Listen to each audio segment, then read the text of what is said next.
Evening whispers, "We shall not clash with the restless mind. Instead, we will embark on a serene exploration into the essence of Zen insights." These teachings, refined over ages, do not represent convoluted doctrines waiting to be memorized. They embody straightforward yet profound realizations that serve as a gentle embrace, steering us away from the turbulence of our thoughts and guiding us to the tranquil haven that resides within us. They invite us to view our minds not as foes to be subdued, but as an expansive sky capable of containing every cloud of thought and feeling. Together, we will navigate this journey through soothing tales and uncomplicated practices, learning not to silence the mind but to uncover a tranquility that remains unshaken by its fluctuations. Welcome to Restful Monk.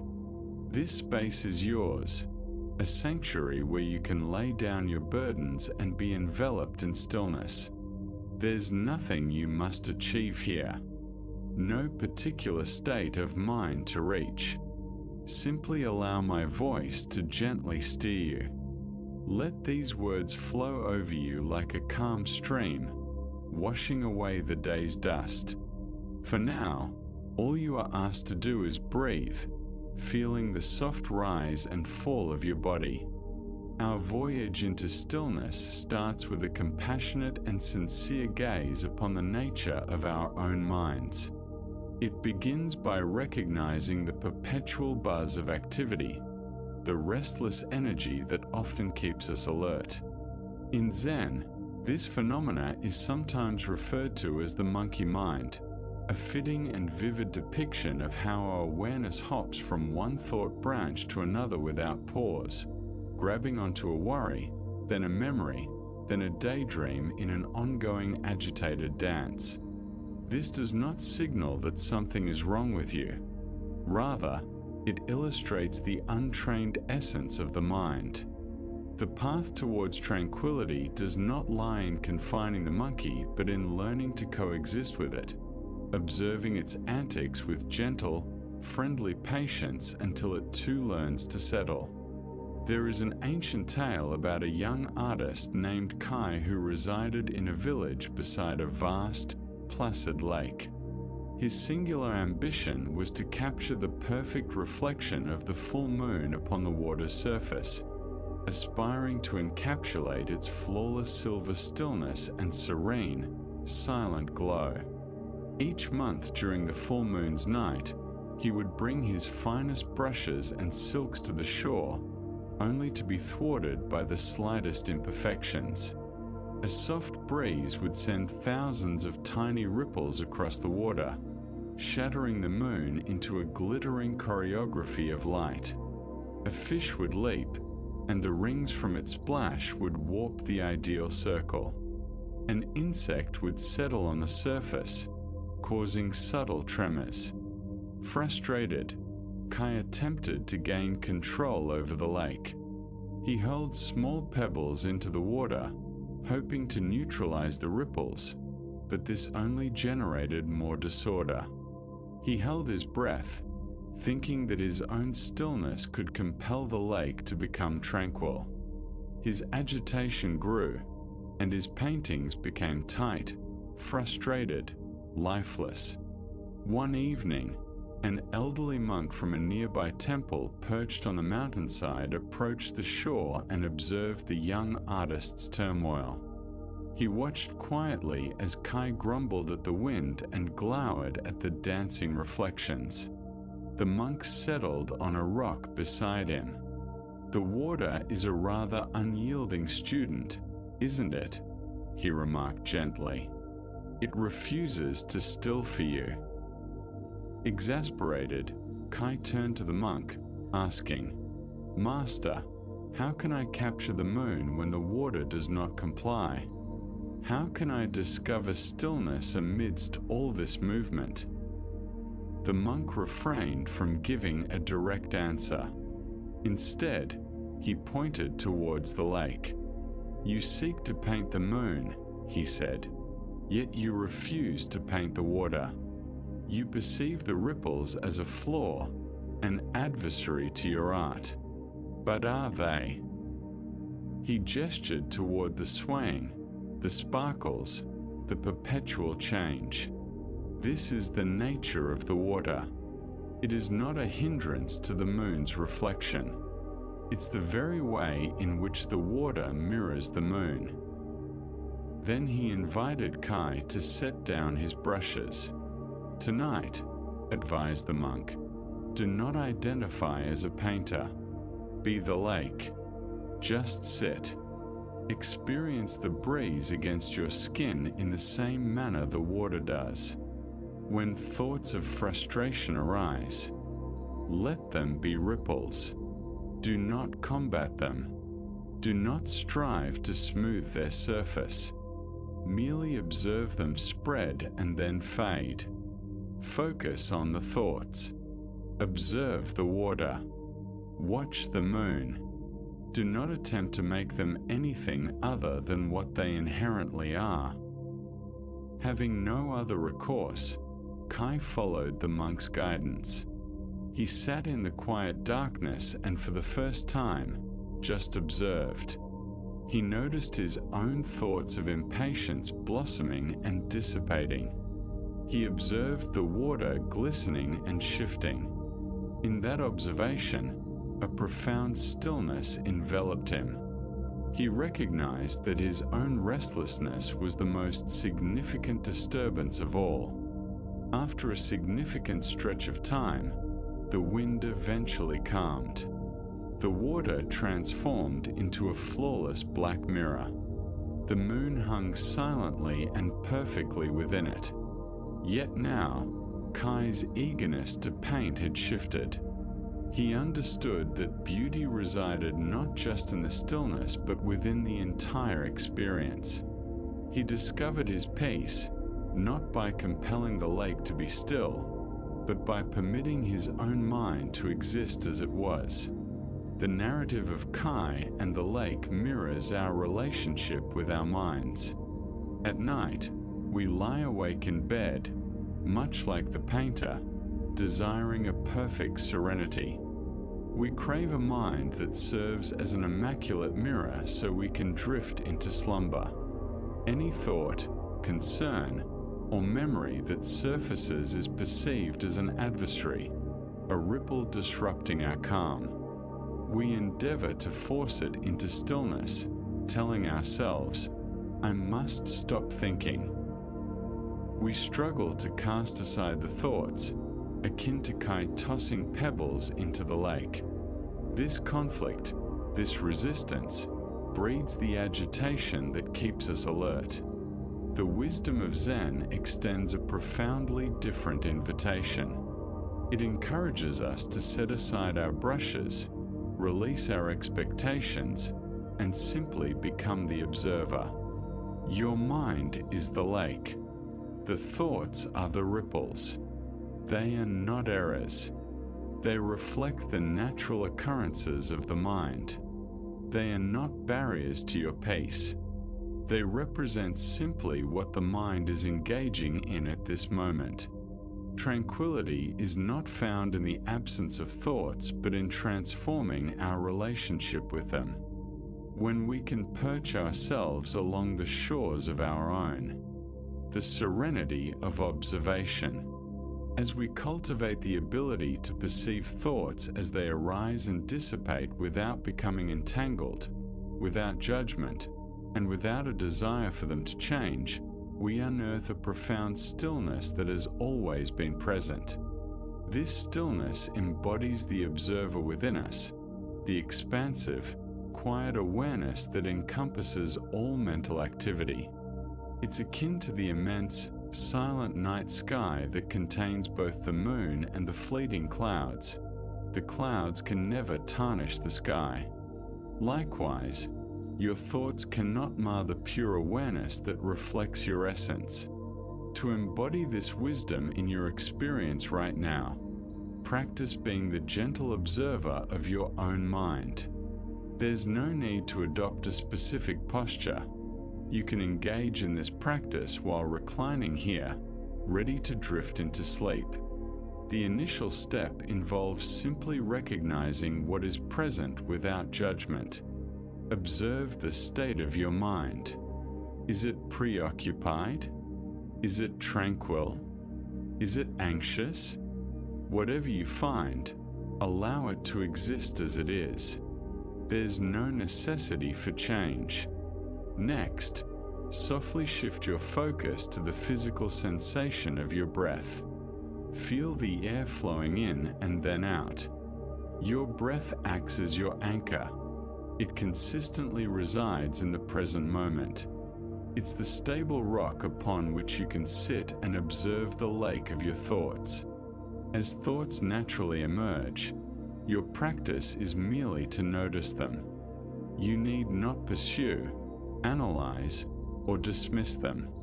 Instead, you might choose to gently label them in your mind. If a thought about tomorrow surfaces, kindly say to yourself, planning. If a memory from today emerges, note it as remembering. If a wave of unease sweeps over you, acknowledge it as worrying. The label serves not as a means of judgment, but as recognition of a transient mental event, a ripple across the water. It's a way to perceive the thought without identifying with it. Upon noticing it, kindly redirect your focus back to the grounding sensation of your breath. Your mind will wander countless times, and your task is simply to guide it back each time.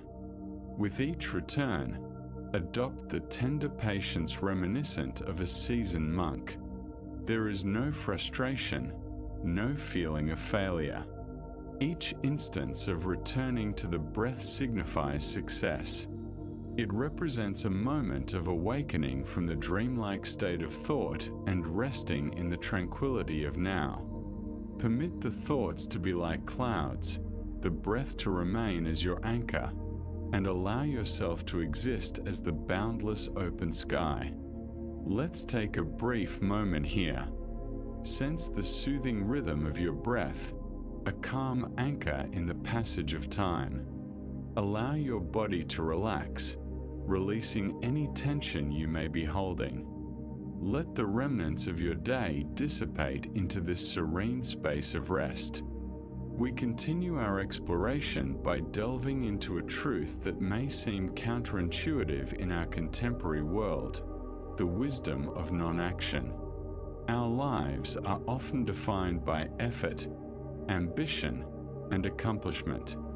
From the moment we arise, we inhabit a state of doing, planning, organizing, and fixing.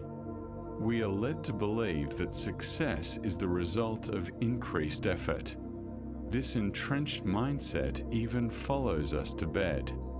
We perceive sleep not as a natural act of surrender, but as another task to conquer, another objective to fulfill.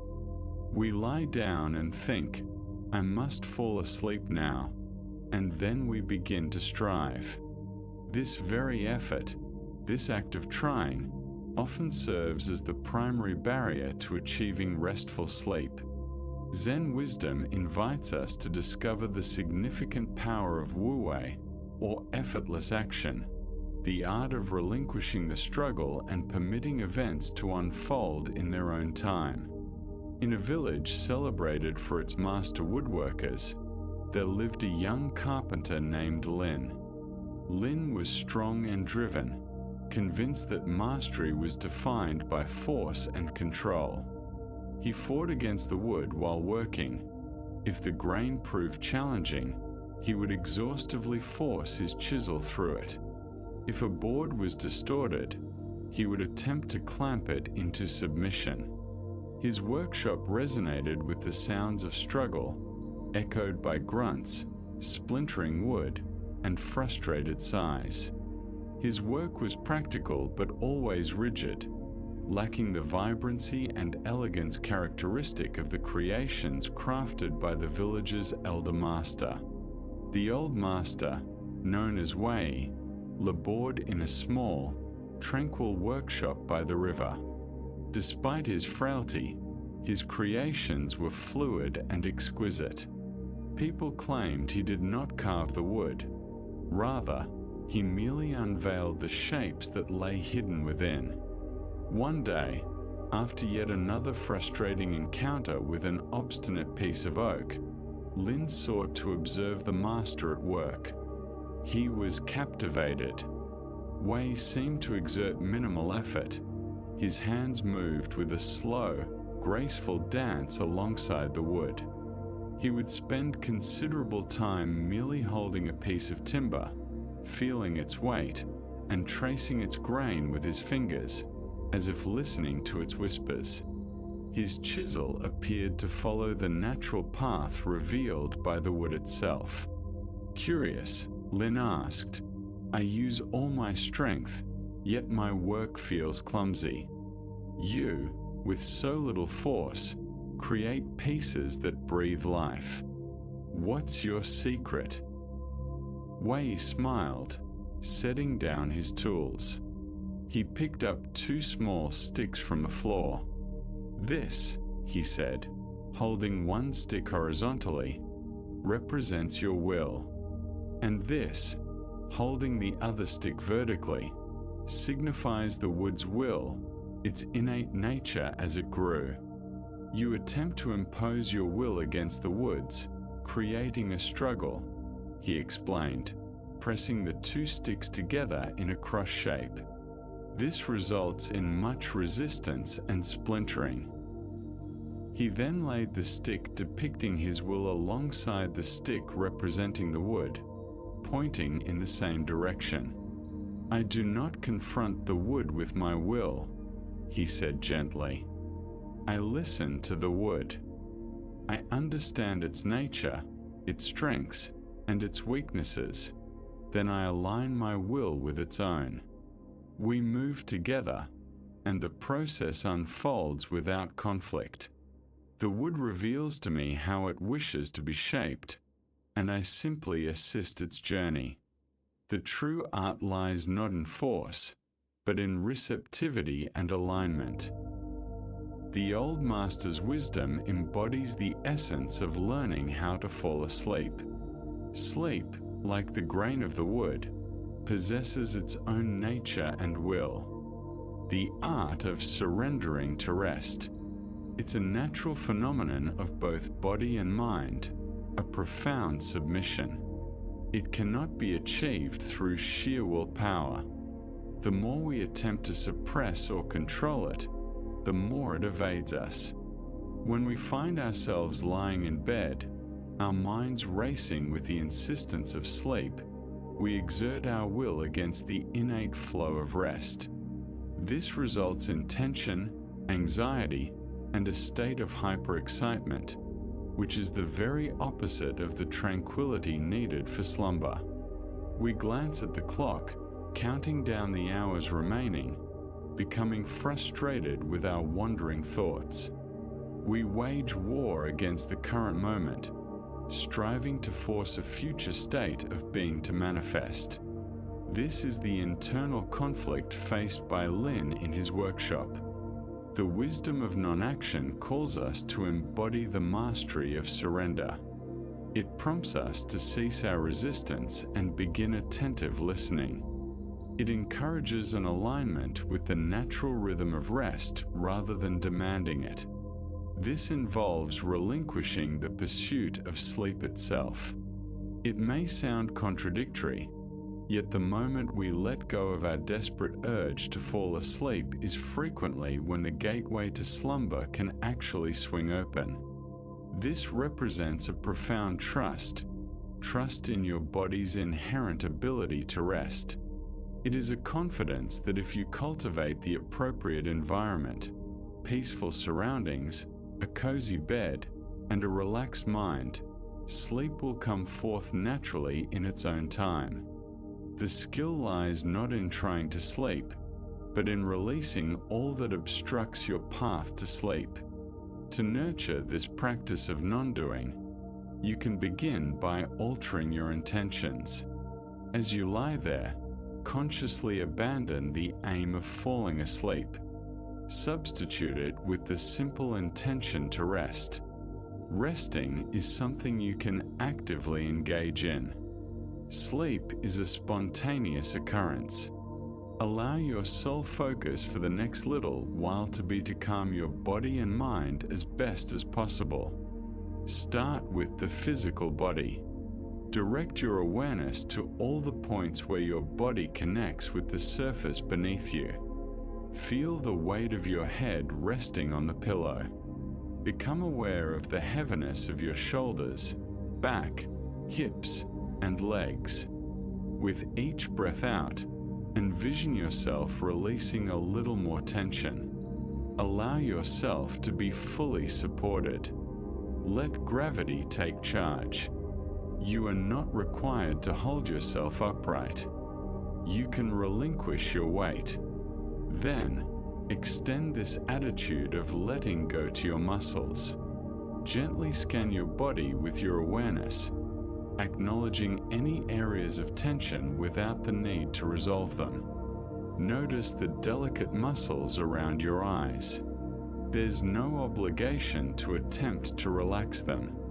Just bring your awareness to that area and permit them to soften. Observe your jaw, inviting it to release its tension. Note your shoulders, encouraging them to descend away from your ears. This isn't another task on your list. It's a gentle acceptance, a process of loosening. Eventually, transfer this mindset to your thoughts. Allow your thoughts to come and go without an urge to control them.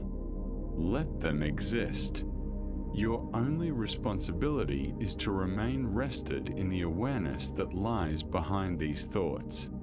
You might use a calm, quiet phrase to aid this state of surrender. With each inhalation, you might say to yourself, "I have nothing to accomplish." And as you exhale, "I have nowhere to be." This embodies a radical acceptance of the now. You are not striving to fall asleep. You are wholly resting in this very moment. By relinquishing the struggle, you are paving the way for the grain of the wood to unveil its true shape. You are permitting the river of rest to guide you effortlessly into the vast ocean of sleep. Now, our exploration leads us to the significance of discovering our core. So much of contemporary life pulls our energy upwards and outwards. We are continuously captivated by screens, sounds, and the demands of others, concentrating our mental energy in our heads while getting caught in endless cycles of thought, analysis, and worry. This can create feelings of being unmoored, fragmented, and heavy at the top, much like a tree without roots. At night, when external distractions fade, this sensation of being ungrounded can amplify, transforming into a floating anxiety. We feel adrift in a sea of thoughts. The ancient teachings of Zen impart that genuine stability and serenity are discovered not by engaging with the chaos within our minds, but by redirecting our attention down into the calm, solid core of our bodies.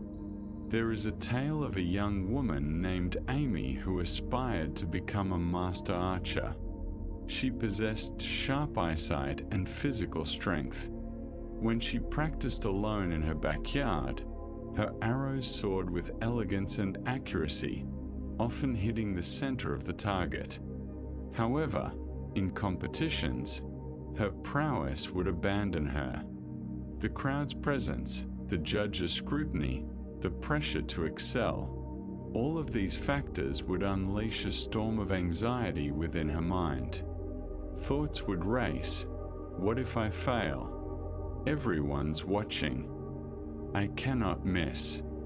This inner disturbance would manifest physically, causing her shoulders to tighten, her breath to shorten, and her hands to tremble slightly.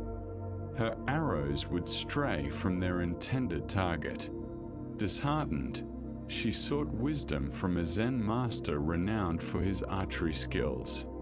The master observed her technique and recognized her proficiency, but he also sensed the subtle tremor of anxiety coursing through her. Instead of advising her on form, aim, or technique, he instructed her to set aside her bow. For a month, her sole exercise was to stand still for an hour each morning. "Your challenge isn't in your arms or eyes," the master explained, "but in your roots. You're a leaf in the wind. You must evolve into the tree." He guided her to place her hands on her lower abdomen, a few inches below her navel.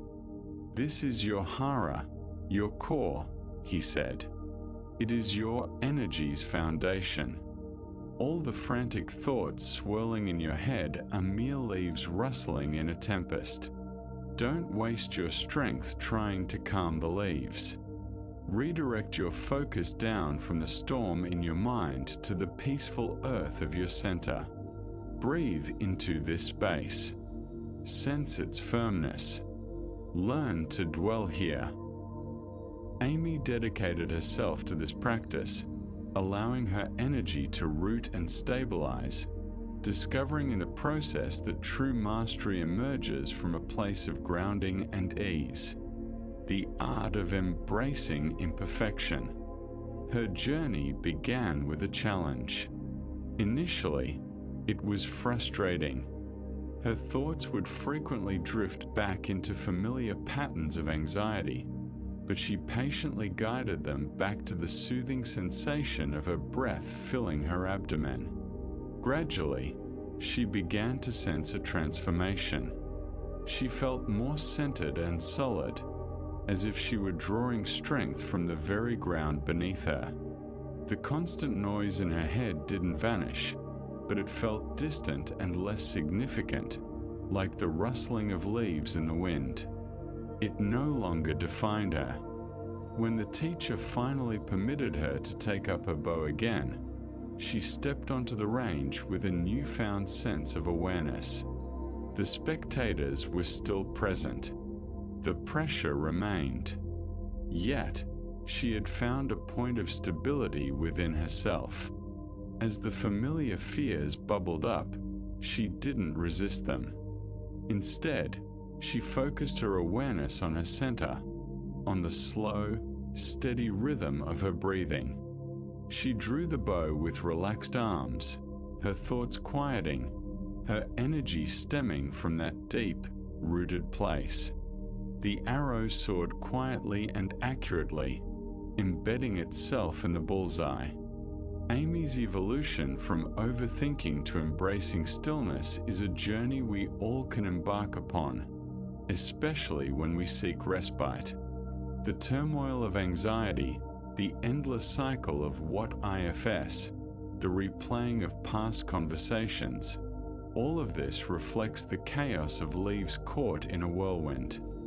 We cannot reason our way to tranquility.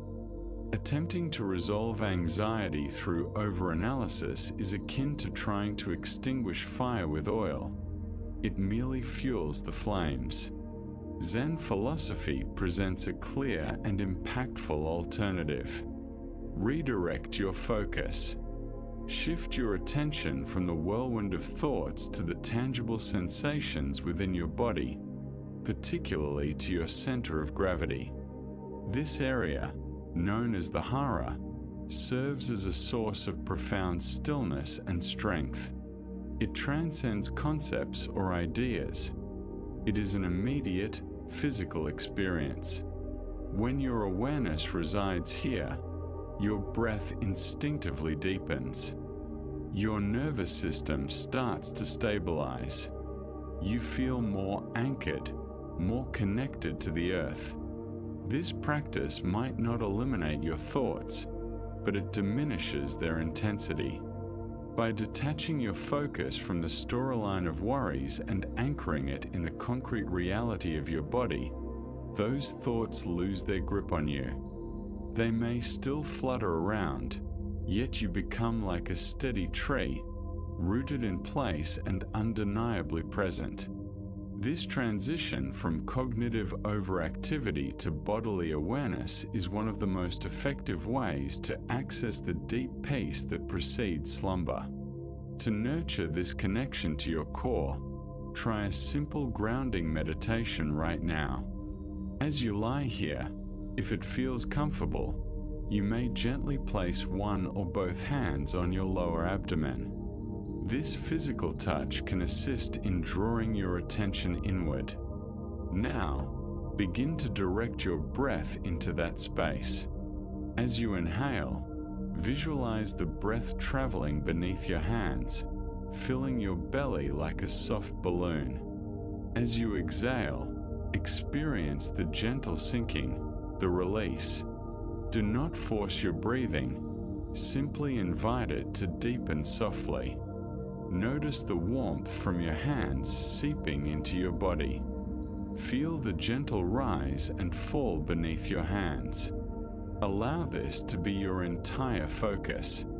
Your mind will undoubtedly drift back to thoughts. When that happens, recognize it without judgment. Acknowledge the thought and then gently redirect your awareness back to the warm sensation and movement in your center. With each exhale, you can imagine yourself sinking a little deeper into the mattress, becoming heavier, more solid. Visualize a warm, heavy ball of golden light in your hara, a solid point of calmness and stability. When waves of worry or distractions arise, picture them as clouds floating high above. You are not the clouds. You are anchored deep below, grounded and serene in the stillness of your own essence. Allow this sensation of grounding to serve as your sanctuary tonight. There is no need to rush or resolve anything. Simply rest here at your core and let the world continue to spin without you for a while.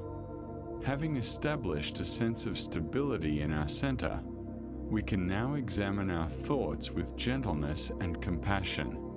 Often, it is our own inner critic that keeps us awake at night. With the world quieting down, this internal voice can become loudly critical, replaying the day's happenings and highlighting every flaw, every perceived failure, every instance where we fell short of our own expectations. We lie in bed, scrutinizing our performance, holding ourselves to a standard of perfection we would never impose on others. This relentless self-judgment is draining and breeds an internal struggle that dismisses rest. The wisdom of Zen offers a soothing remedy to this toxic perfectionism. It teaches the gentle art of wabi-sabi, the celebration of beauty found within imperfection. There is a tale of a young potter named Kenji, who was consumed by perfection. He tirelessly crafted at his wheel, his brow furrowed with determination, aiming to create the ultimate tea bowl. To him, this meant achieving flawless symmetry, a smooth, unblemished glaze, and perfect balance. Kenji was a talented artisan, but his fixation became his burden. For every bowl he deemed worthy, he would destroy countless others. A minor imperfection in the rim, a tiny bubble in the glaze, or a fingerprint left behind would lead him to reject the piece in disgust. His workshop was littered with the remnants of his lofty expectations. One day, the most esteemed tea master in the region announced his visit to the village. It was a tremendous honor. The village elder asked Kenji to craft a bowl deserving of the master. This was the opportunity Kenji had been yearning for, the ultimate showcase of his talent. He immersed himself in his work with fervor, neglecting food and sleep for weeks on end. He produced bowl after bowl, each one increasingly flawless in design. Yet, none met his impossible standards. embracing the unfinished journey. The surroundings felt lifeless and cold, devoid of any warmth or spirit. Just before the master's anticipated visit, in an outburst of despair, Kenji destroyed his latest and most flawless creation. He found himself with nothing more to show. As he sat amid the shattered pieces, utterly defeated, his gaze landed on a bowl he had cast aside weeks before. It was a simple, unassuming bowl crafted carelessly after a long, tiring day. Its flaws were pronounced. One side stood a bit taller than the other, and during firing, a dark crack had marred the glaze, a blemish he once deemed utterly unforgivable. However, in his moment of defeat, he began to perceive these imperfections in a new light. He appreciated the gentle slope of the uneven rim and recognized how the crack infused the bowl with history, a narrative. It felt authentic. It felt vibrant. With no alternatives left, he offered this flawed bowl to the tea master. The following day, as the master accepted the bowl and examined it quietly for an extended period, Kenji held his breath, anticipating ridicule. Yet, when the master finally looked up, his eyes shone with profound respect. "This," he remarked softly, "is a bowl that truly understands tea. It embodies a deep understanding of life itself. It doesn't pretend to be perfect. Its flaw narrates its journey through the flames. It possesses beauty." The wisdom imparted by the tea master aligns intimately with the essence of wabi-sabi, a perspective that discovers beauty not through sterile perfection but in the genuine, modest, and fleeting nature of existence. A heart that embodies wabi-sabi recognizes the elegance found in a weathered stone, a twisted tree, or a chipped tea bowl. It understands that these imperfections do not signify failure. Rather, they represent life, marks of existence, signatures of time, and testaments to a life lived fully. Often, we mirror the young potter Kenji, preoccupied with our helpless pursuit of perfection. We strive to present an immaculate image to the world, concealing our weaknesses, vulnerabilities, and perceived defects. As night falls, our inner critic relentlessly chastises us for every aspect that fails to align with this unattainable ideal, igniting a constant, low-grade conflict within. The lesson of wabi-sabi invites us to disarm ourselves. It becomes a profound exercise in self-acceptance, a grant of permission to embrace our humanity. Your life, your mind, your physique, your day, they will never be flawless. You will falter. You will encounter moments of fragility. You will carry scars and blemishes. The journey toward wisdom does not seek to erase these flaws, but rather to hold them with the same gentle appreciation that the tea master offered to the bowl. It involves learning to trace the lines of our own cracks, not with disdain but with a compassionate touch, recognizing that these marks tell our distinctive story. They make us tangible, they shape our character, and they render us beautiful. To cultivate an appreciation of your own unique imperfections, particularly as the day winds down, consider engaging in a gentle reflective practice. Resist the impulse to engage in a harsh critique of your shortcomings. Instead, guide your thoughts toward self-kindness. As you lie in repose, recall a moment earlier in the day when you didn't feel your best. Perhaps you experienced a lack of patience, filed a mistake at work, or navigated an uncomfortable conversation. Acknowledge the sting of self-criticism that may arise with this memory.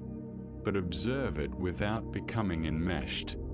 Now, rather than feeding your inner critic, envision yourself as the wise team master cradling this moment tenderly. Examine it with a kind, sage perspective. Recognize the empathy in what transpired. See the weary person who stumbled, the stressed individual who responded impatiently. Can you muster a sprinkle of compassion for that part of you? Instead of judging, extend a silent phrase of kindness. It's all right to stumble, or I did my best in that moment, or simply, I am human. Another practice is to visualize the perceived flaw, that crack in your being. Rather than seeking to erase it, imagine you're engaging in the art of kintsugi, the Japanese technique of repairing broken pottery with lacquer mixed with gold. Picture a warm, golden stream of compassion flowing into that crack. Consider this not a method of covering a flaw, but rather of illuminating, honoring, and beautifying it. Allow this golden light of acceptance to permeate the areas within you that feel fractured or insufficient. This exercise does not endorse harmful conduct. Rather, it seeks to halt the cycle of self-loathing that can sometimes give rise to such actions. True growth and change stem from a foundation of self-acceptance. Tonight, liberate yourself from the pressure to be perfect. Grant yourself the same compassion you readily extend to others. You embody the imperfect bowl, and you are beautiful, not in spite of your flaws, but because of them. Let's take a moment here to pause. Inhale deeply and slowly. Let the air completely fill your lungs and exhale with a soft sigh, allowing your body to sink a fraction deeper into the support beneath you. Release the burden of the day. Dismiss the urge to be anywhere other than right here. In this tranquil space, that is more than sufficient.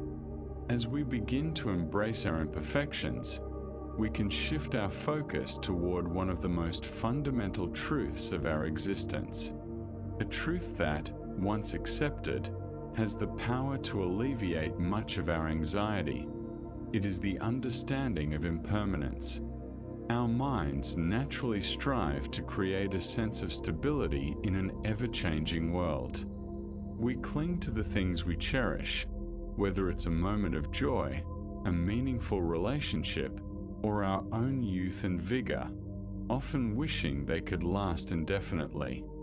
This clinging generates substantial inner tension and can cultivate an underlying fear of loss. At night, this manifests as anxiety about the future, a worry that the stability we currently possess may vanish.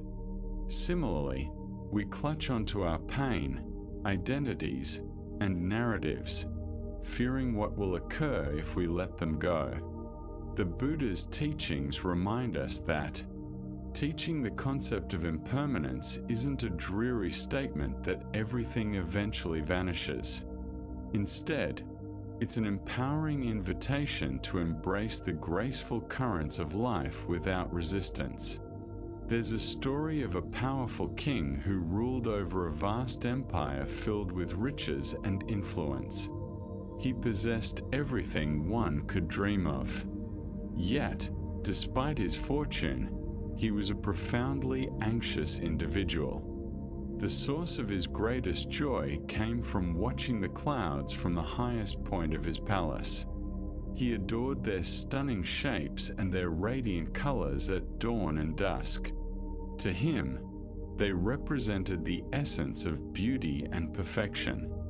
However, each time he admired them, an underlying sadness lingered in his heart because he understood that those magnificent clouds would inevitably drift away, transform, and fade from sight. This fleeting nature tormented him deeply. He became fixated on the idea of capturing a single perfect cloud. He longed to possess it, to freeze it in a moment of time so he could admire its allure indefinitely, free from the anxiety of losing it. He called upon the most brilliant minds in his realm. "I demand that you capture the most exquisite cloud in the sky for me," he commanded. His architects constructed an enormous tower that pierced the sky. His engineers devised a huge net woven from the finest silk. His scientists engineered a method to confine the cloud within a massive airtight crystal structure located in his throne room. After years of tireless work and a vast expenditure from the kingdom's treasury, the fateful day arrived. They set their sights on a radiant cloud adorned with golden edges, gliding magnificently in the afternoon sun. With tremendous effort, they succeeded in imprisoning a substantial portion of it within their grand net and sealed it in the crystal chamber. The king was overjoyed. He had accomplished the impossible. He believed he had triumphed over impermanence. But as he took his seat on the throne to admire his achievement, something peculiar began to unfold. The splendid cloud, now separated from the wind, sunlight, and sky, started to lose its form. Its brilliant golden fringes dulled. Gradually, it diminished into an amorphous gray mist. Eventually, this fog condensed until what remained at the base of the grand crystal chamber transformed into mere puddles of dull, murky water. The king watched in horror. The very act of trying to possess the cloud had obliterated the beauty he desperately wished to retain. At that moment, a simple gardener, who had been tending to the plants in the throne room, spoke gently.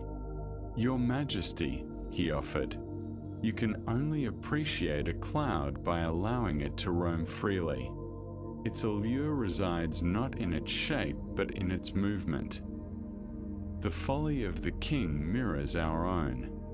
In numerous ways, we strive to seize the clouds of our experiences and encapsulate them in a crystal prison. We encounter a moment of sheer joy, a splendid vacation, or an intense connection with someone dear, and our minds instantaneously respond with a longing to preserve it. This desire, this grip, marks the onset of anxiety. It pulls us away from fully experiencing the moment's beauty, diverting us into a fearful fixation on its inevitable conclusion. We cease to enjoy the cloud and instead become preoccupied with the net. The wisdom of impermanence reflects the inside of the gardener. Genuine peace and joy lie in allowing life to flow, in cherishing clouds without the compulsion to capture them. This understanding encompasses two facets. Firstly, in times of distress, during painful emotions or tough periods, recalling impermanence offers profound solace. This too shall pass. The storm cloud of sorrow or anger that seems so overwhelming and persistent right now is, by its very nature, transient. It will change. It will dissipate. Recognizing this enables us to weather our pain with greater patience and diminished fear. We need not resist so fiercely. We can let it traverse through us, knowing it's merely a temporary weather phenomenon. The second aspect is even more profound. When we find ourselves in joyful moments, remembering impermanence allows us to love them more deeply and appreciate them fully. Rather than anxiously attempting to seize them, we can relax and remain fully present, relishing their preciousness. We can admire the beauty of a particular sunset, aware that it will never be precisely the same again. This shift transforms our grasping into gratitude. We stop taking life for granted and start recognizing each moment as a unique and irreplaceable gift. To integrate this liberating wisdom into your essence, consider using your own breath as your guide. The breath is a perfect representation of impermanence. It is in continuous motion.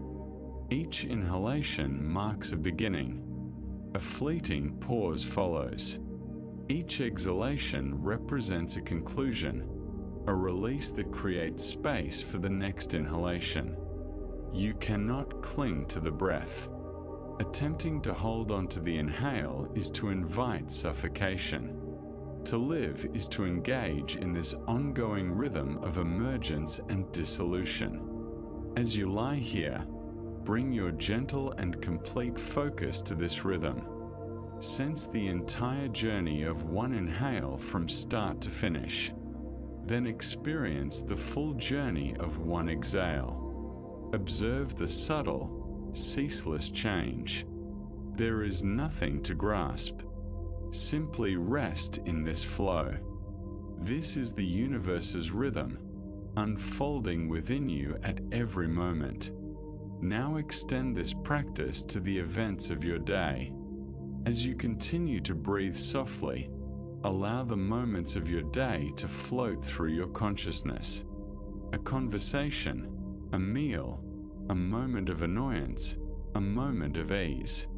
Perceive each one as a cloud that appeared in the skies of your mind. As you inhale, acknowledge the memory. As you exhale, practice letting it go. You're not trying to erase it or force it away. You're simply recognizing that its time has concluded. It has passed. Let your exhale be a tender release of your attachment to the past.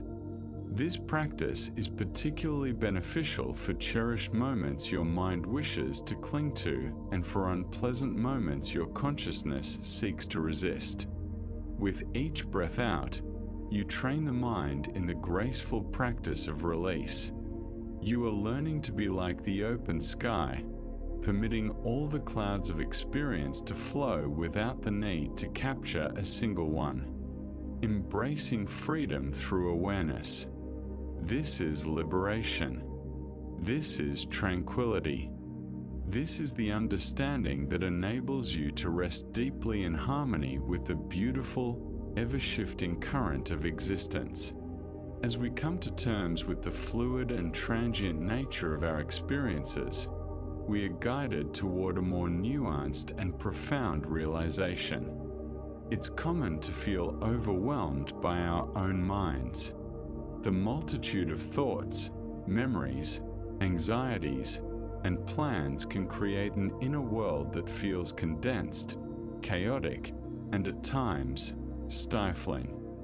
We perceive our thoughts as substantial and undeniably real. Most importantly, we perceive them as our very identity.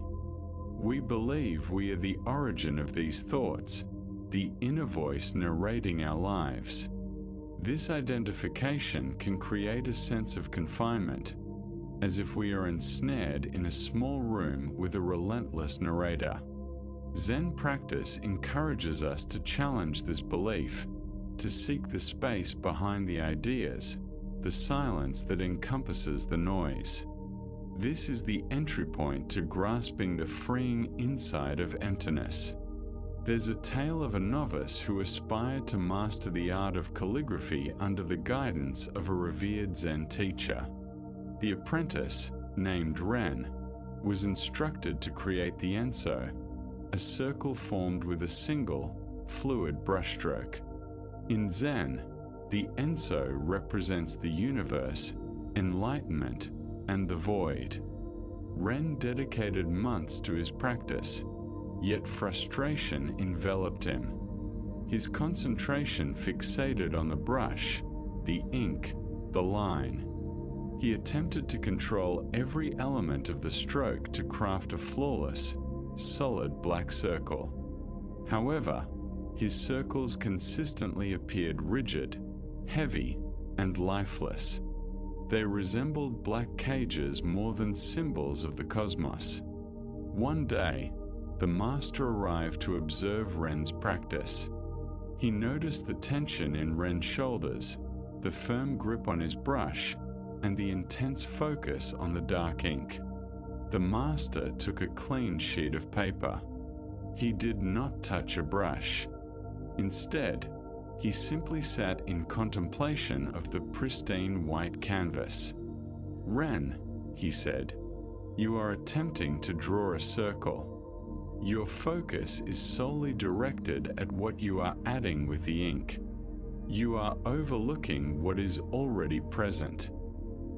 He gestured toward the blank page. "This is not emptiness. This is not a void to be filled. This is a vibrant space. The ink does not create the circle. Rather, the ink unveils the circle that is already possible within this space. The circle comprises not only the ink but also the paper inside and outside of it.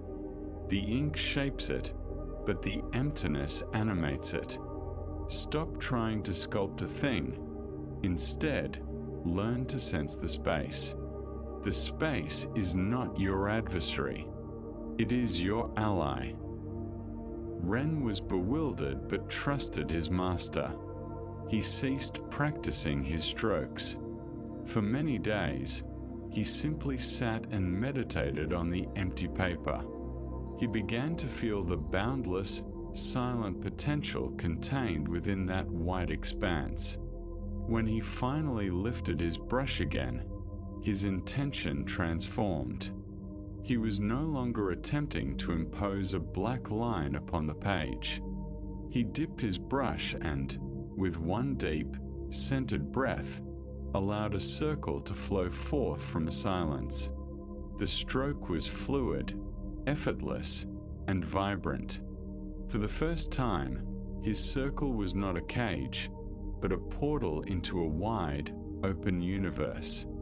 The apprentice's revelation serves as a powerful metaphor for the practice of meditation and the quest for inner tranquility. Our thoughts, anxieties, and emotions are akin to the ink strokes.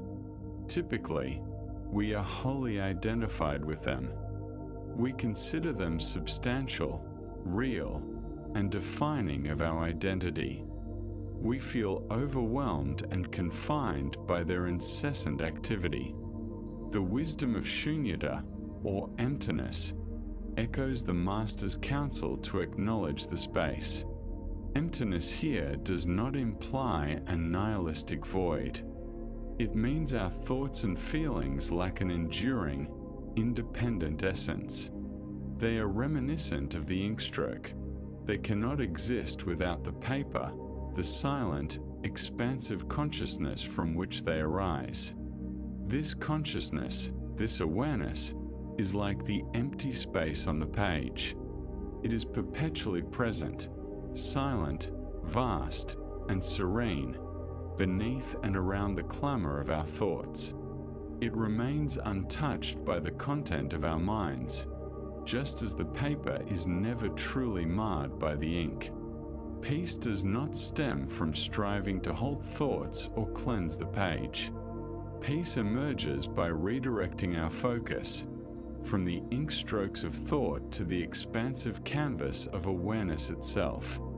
When we grasp that we are not the thoughts but the space in which they unfold, a profound sense of liberation emerges. We no longer feel trapped within the confines of our worries.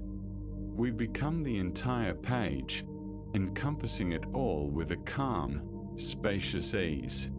To explore this for yourself, practice shifting your attention from the thoughts in your mind to the context that contains them.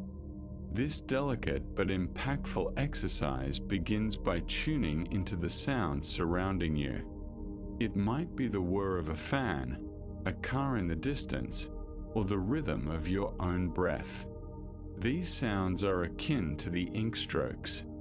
Now, see if you can listen not only to the sounds but to the silence from which they originate. Can you perceive the vast expanse of quiet that enables these sounds to emerge? That silence has always been present. It doesn't require you to create it. You merely need to recognize it. Redirect that same attentive listening inward. Acknowledge the thoughts flowing through your mind. Consider them as inner sounds or images. These are the content. Now, can you become aware of the silence that underlies your thoughts? Can you sense the serene, still awareness observing these thoughts? Between the conclusion of one thought and the onset of the next, there exists a fleeting gap, a moment of pure silence. Are you able to notice that gap? Can you rest in it, even if just for a moment? This isn't about extending the gap or trying to eliminate your thoughts. It's simply about becoming more intrigued by the space rather than the furnishings it contains. You may engage in gentle inquiry. As a thought arises, contemplate, what is it that is aware of this thought? Avoid seeking a verbal response. Instead, sink into the silent, knowing presence that exists prior to the thought's emergence. The journey of awakening compassion. During the moments of reflection, before thoughts arise, and even after they have passed, this presence marks your authentic essence. It embodies spaciousness, tranquility, and liberation. By gently transitioning your sense of identity from transient thoughts to the eternal awareness that encompasses them, you uncover a steadfast peace that isn't reliant on a quiet mind. You come to discover the freedom of an unmarked page, a vast expanse capable of embracing the entirety of existence. As we learn to perceive the immense, open expanse of our awareness, we recognize that it is not an empty void but a realm of limitless potential. It is a space that can hold our anxieties and contemplations alongside an infinite capacity for warmth, compassion, and connection. Frequently, our pain leads us to feel contracted and isolated. We may find ourselves ensnared in a small, solitary universe of our dilemmas.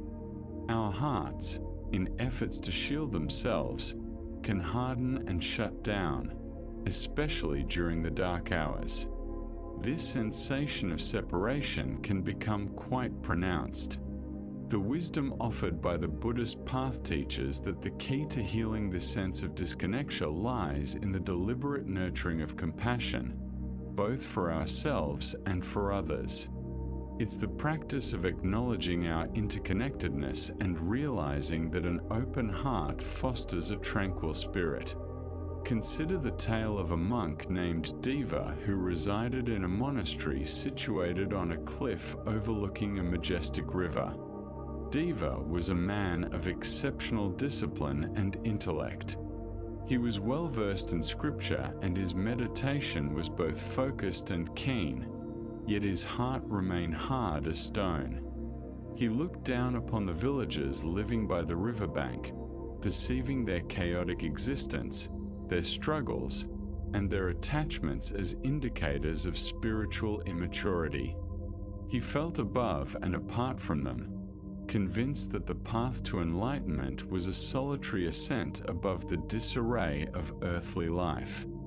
Then came a year when the region was gripped by a severe drought. The rains withheld, and the vast river began to dwindle. Each passing day saw it shrink, exposing large expanses of cracked earth. The livelihoods of all who inhabited the valley, reliant upon the river, began to falter.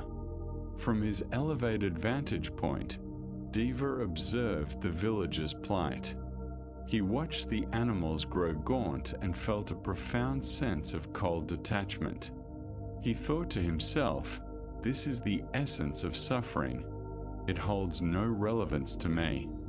One afternoon, while strolling along the newly revealed riverbed, he encountered a small, isolated pool of murky water. Within it, a single tiny fish was trapped, flapping weakly in a desperate struggle. Deva's initial reaction was one of philosophical detachment. This is merely its karma, he thought, a representation of impermanence. He was about to continue on his way when something urged him to stop.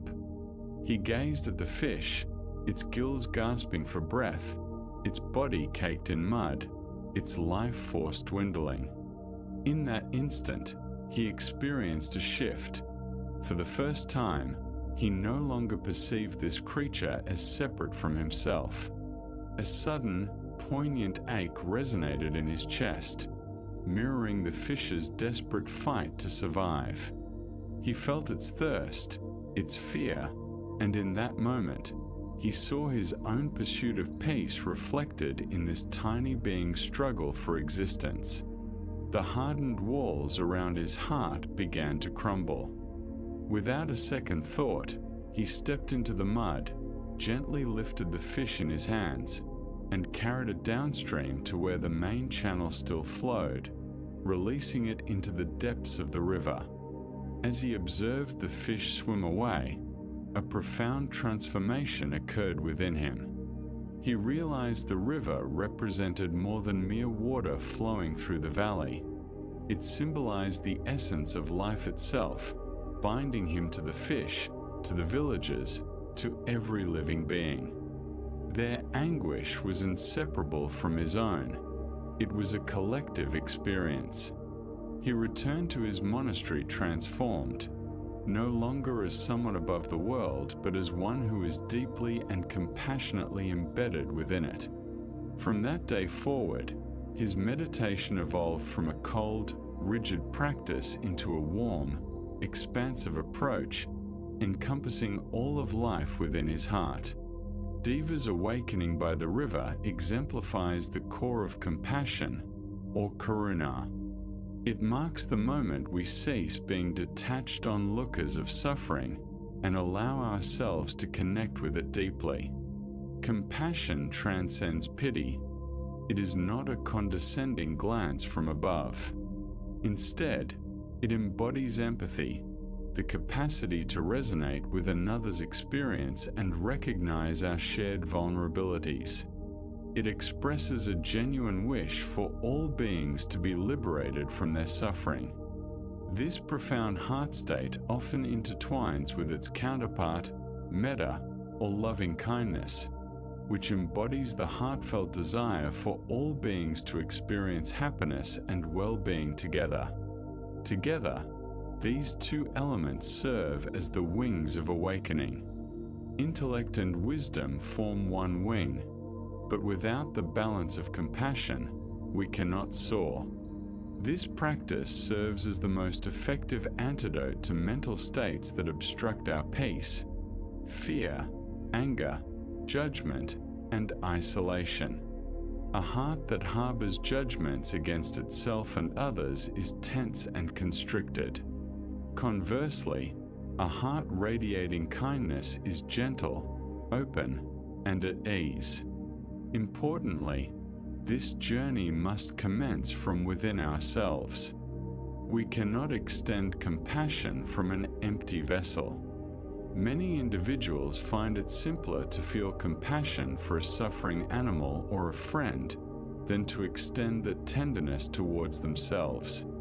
When confronted with our pain, failures, and anxiety, we often respond with harshness and impatience. The practice of self-compassion is a revolutionary act of turning warmth inward. It involves embracing our own suffering with the same gentleness we would afford a dear friend. By achieving this inward tenderness, we can dissolve the anxious isolation within and cultivate a profound sense of tranquility. To begin nurturing the seeds of compassion in your heart, you can engage in a straightforward loving-kindness meditation as you prepare to sleep.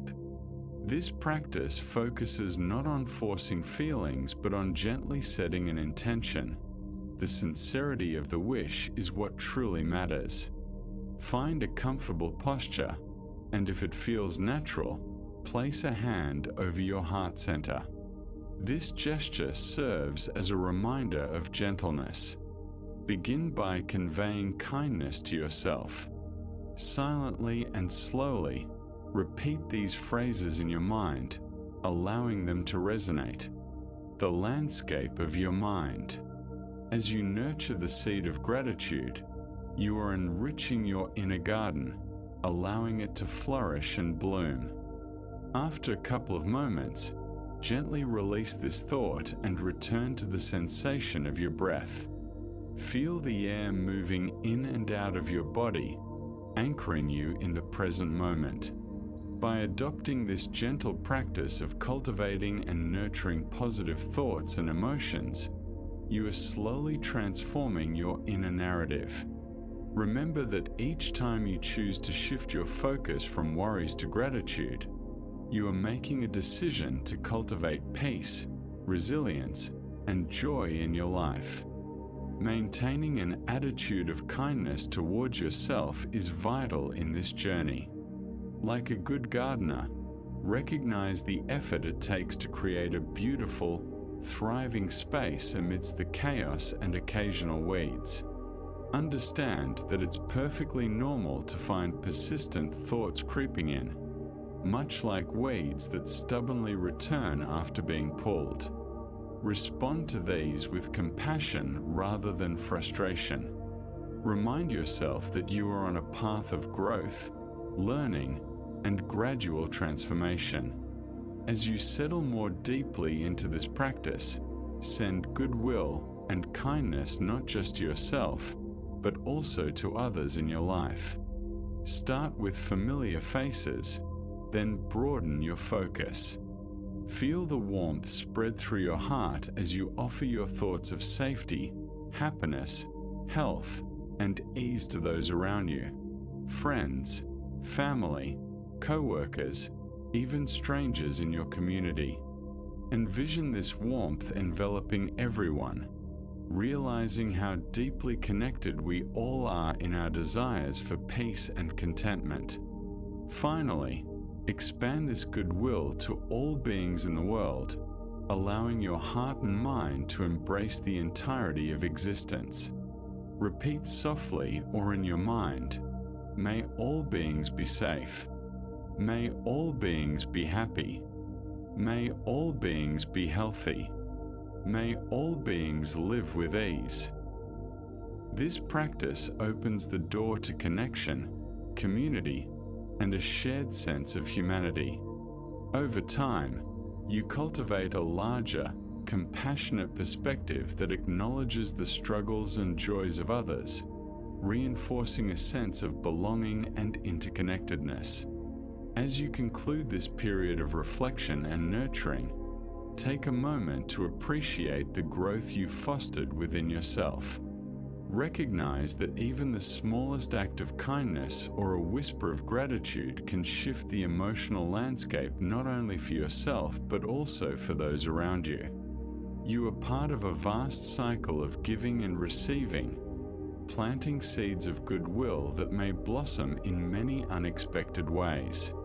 Now, as you prepare to rest or continue with your day, carry this sense of warmth and connection with you.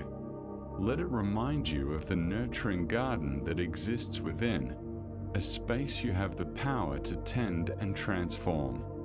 With each thought and each moment, keep tending to your inner garden, cultivating the beauty of kindness, compassion, and hope within yourself and in the world around you. The sanctuary of now, the realm of your consciousness. It transitions you from a mindset of scarcity and worry to one filled with abundance and tranquility. It nurtures the rich, fertile ground from which restorative sleep can flourish. You are the cultivator. You possess the knowledge and strength to foster a garden of profound serenity within your heart and mind.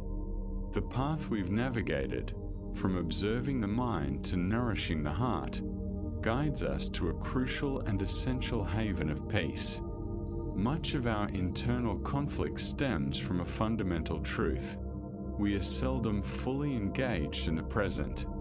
Our thoughts are perpetually wandering either in the past or the future. We frequently drift back in time, replaying discussions, nursing past grievances, or reflecting on moments of regret. Alternatively, we leap ahead, rehearsing for upcoming hurdles, fretting about possible failures, or devising endless plans. Rarely are we simply present in this moment, which is the only time genuine life unfolds. This relentless time travel spawns much of our anxiety. However, Zen practice offers a profound and uncomplicated sanctuary. It reveals that the present moment, when we genuinely inhabit it, acts as a gateless gate, a direct entryway into the tranquility we have long sought. There exists a Zen parable about a man who devoted his entire life to seeking the fabled gate of tranquility. Ancient texts proclaimed that beyond this gate lay a concealed realm devoid of suffering, anxiety, or fear, merely an existence of perfect, unwavering peace. His pursuit became an all-consuming obsession. He pored over ancient maps, consulted wise sages, and traveled to the world's furthest reaches. He traversed perilous mountains, crossed expansive deserts, and braved tumultuous seas, forever in search of this magnificent, mythical gate. In his imagination, it would be constructed of glimmering jade and adorned with gold, nestled between two towering peaks. Years transformed into decades, and the man grew frail and weary. His hope began to dwindle. One fateful day, his journey brought him to a modest hut on a secluded mountainside. Inside the hut resided a sagacious old hermit. The traveler, stooped with age and burdened by disappointment, narrated his tale to the hermit. "I have devoted my whole life to finding the gate of tranquility," he said, his voice trembling with emotion. "I have failed. Can you please tell me where it is before I draw my last breath?" The wise hermit regarded him with eyes filled with compassion.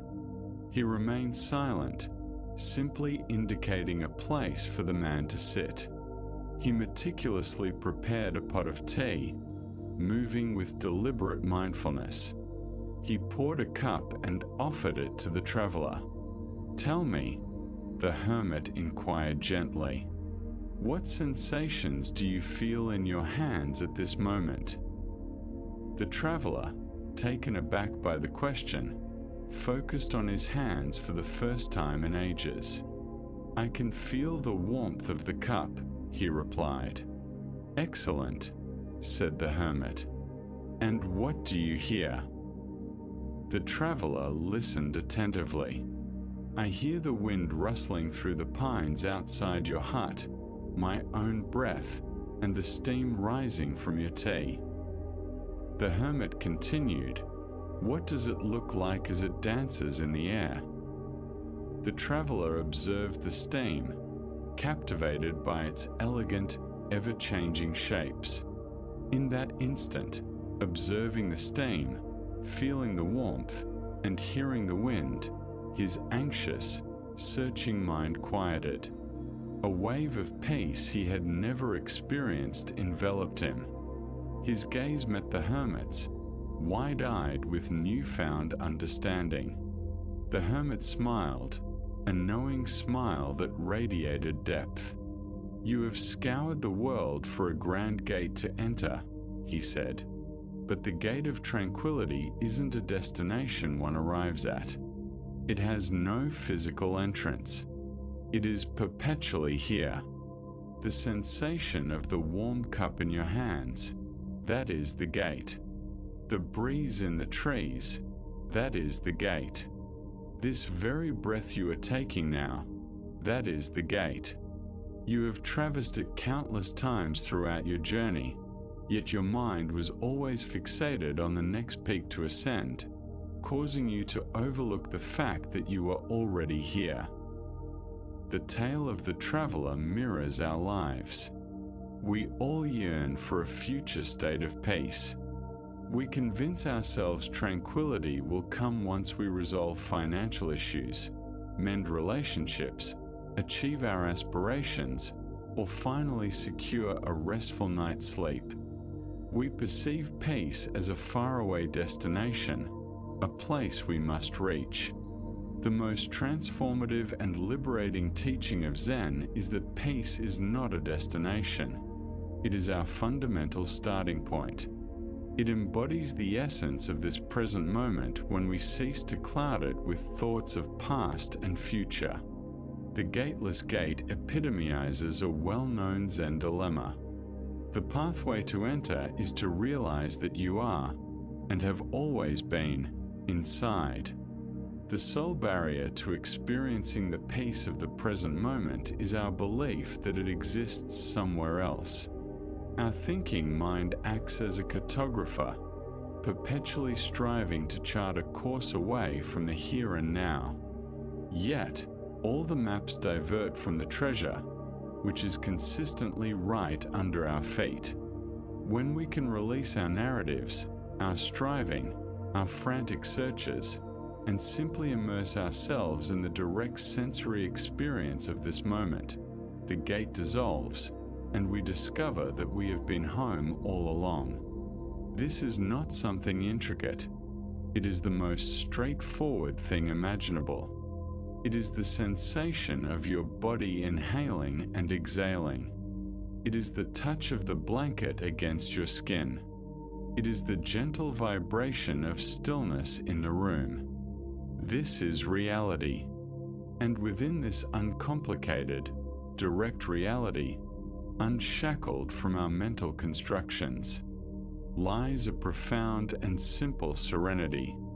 To practice moving through the gateless gate and finding your sanctuary in the present, utilize your senses as grounding anchors. This practice gently guides your awareness away from the abstract realm of thoughts and into the tangible reality of the now. As you lie here, start by subtly expanding your awareness to the sense of hearing. Listen. What sounds can you detect? Don't exert yourself to listen. Simply allow the sounds to come to you. You may catch the faint sound of your own breath. You might perceive a subtle hum in the atmosphere.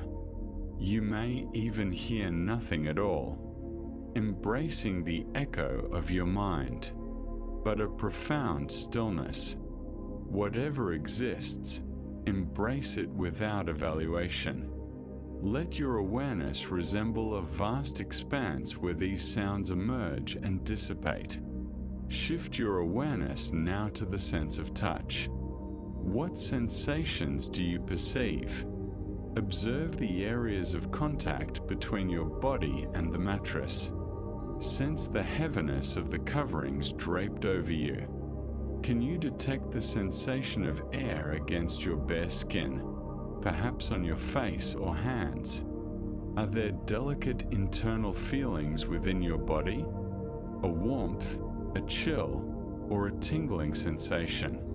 Simply rest your focus in this realm of pure sensation without needing to categorize it or dwell on it. Just experience it. Now, let your awareness travel to the sense of smell. Without moving, can you identify any faint aromas in the atmosphere? Maybe the fresh scent of your pillow or the subtle essence of night. It is irrelevant if you perceive any aromas at all. The essence lies in gently being open and attuned to the present moment through your senses. Each time you realize your mind has drifted into memories of yesterday or plans for tomorrow, regard that as a traveler revisiting his map. Offer a soft smile to this mental habit and kindly and firmly redirect your attention back to the rhythm of your breathing, back to the sensation of the blanket, back to the undeniable simplicity of this moment. This is the sole entry point you'll ever need, and it remains perpetually accessible. Welcome back. As we learn to settle within this uncomplicated open doorway of the present, we start to observe the patterns of our minds with sharper insight. We might notice that even when we aren't lost in past regrets or future worries, certain repetitive thoughts and emotions surface repeatedly, much like persistent melodies in a tune. These mental habits can make us feel imprisoned, as if we are subject to an obscure inner force that determines our emotions and fears. This sensation of entrapment is a significant source of distress. The teachings of the Buddha provide a liberating perspective on this dilemma. It is the lesson of karma, which clarifies that we are not passive victims of our thoughts but active creators of our internal experience. There is an ancient parable about a young boy who lost his way in the lofty mountains and stumbled into a vast circular valley, hemmed in by towering cliffs.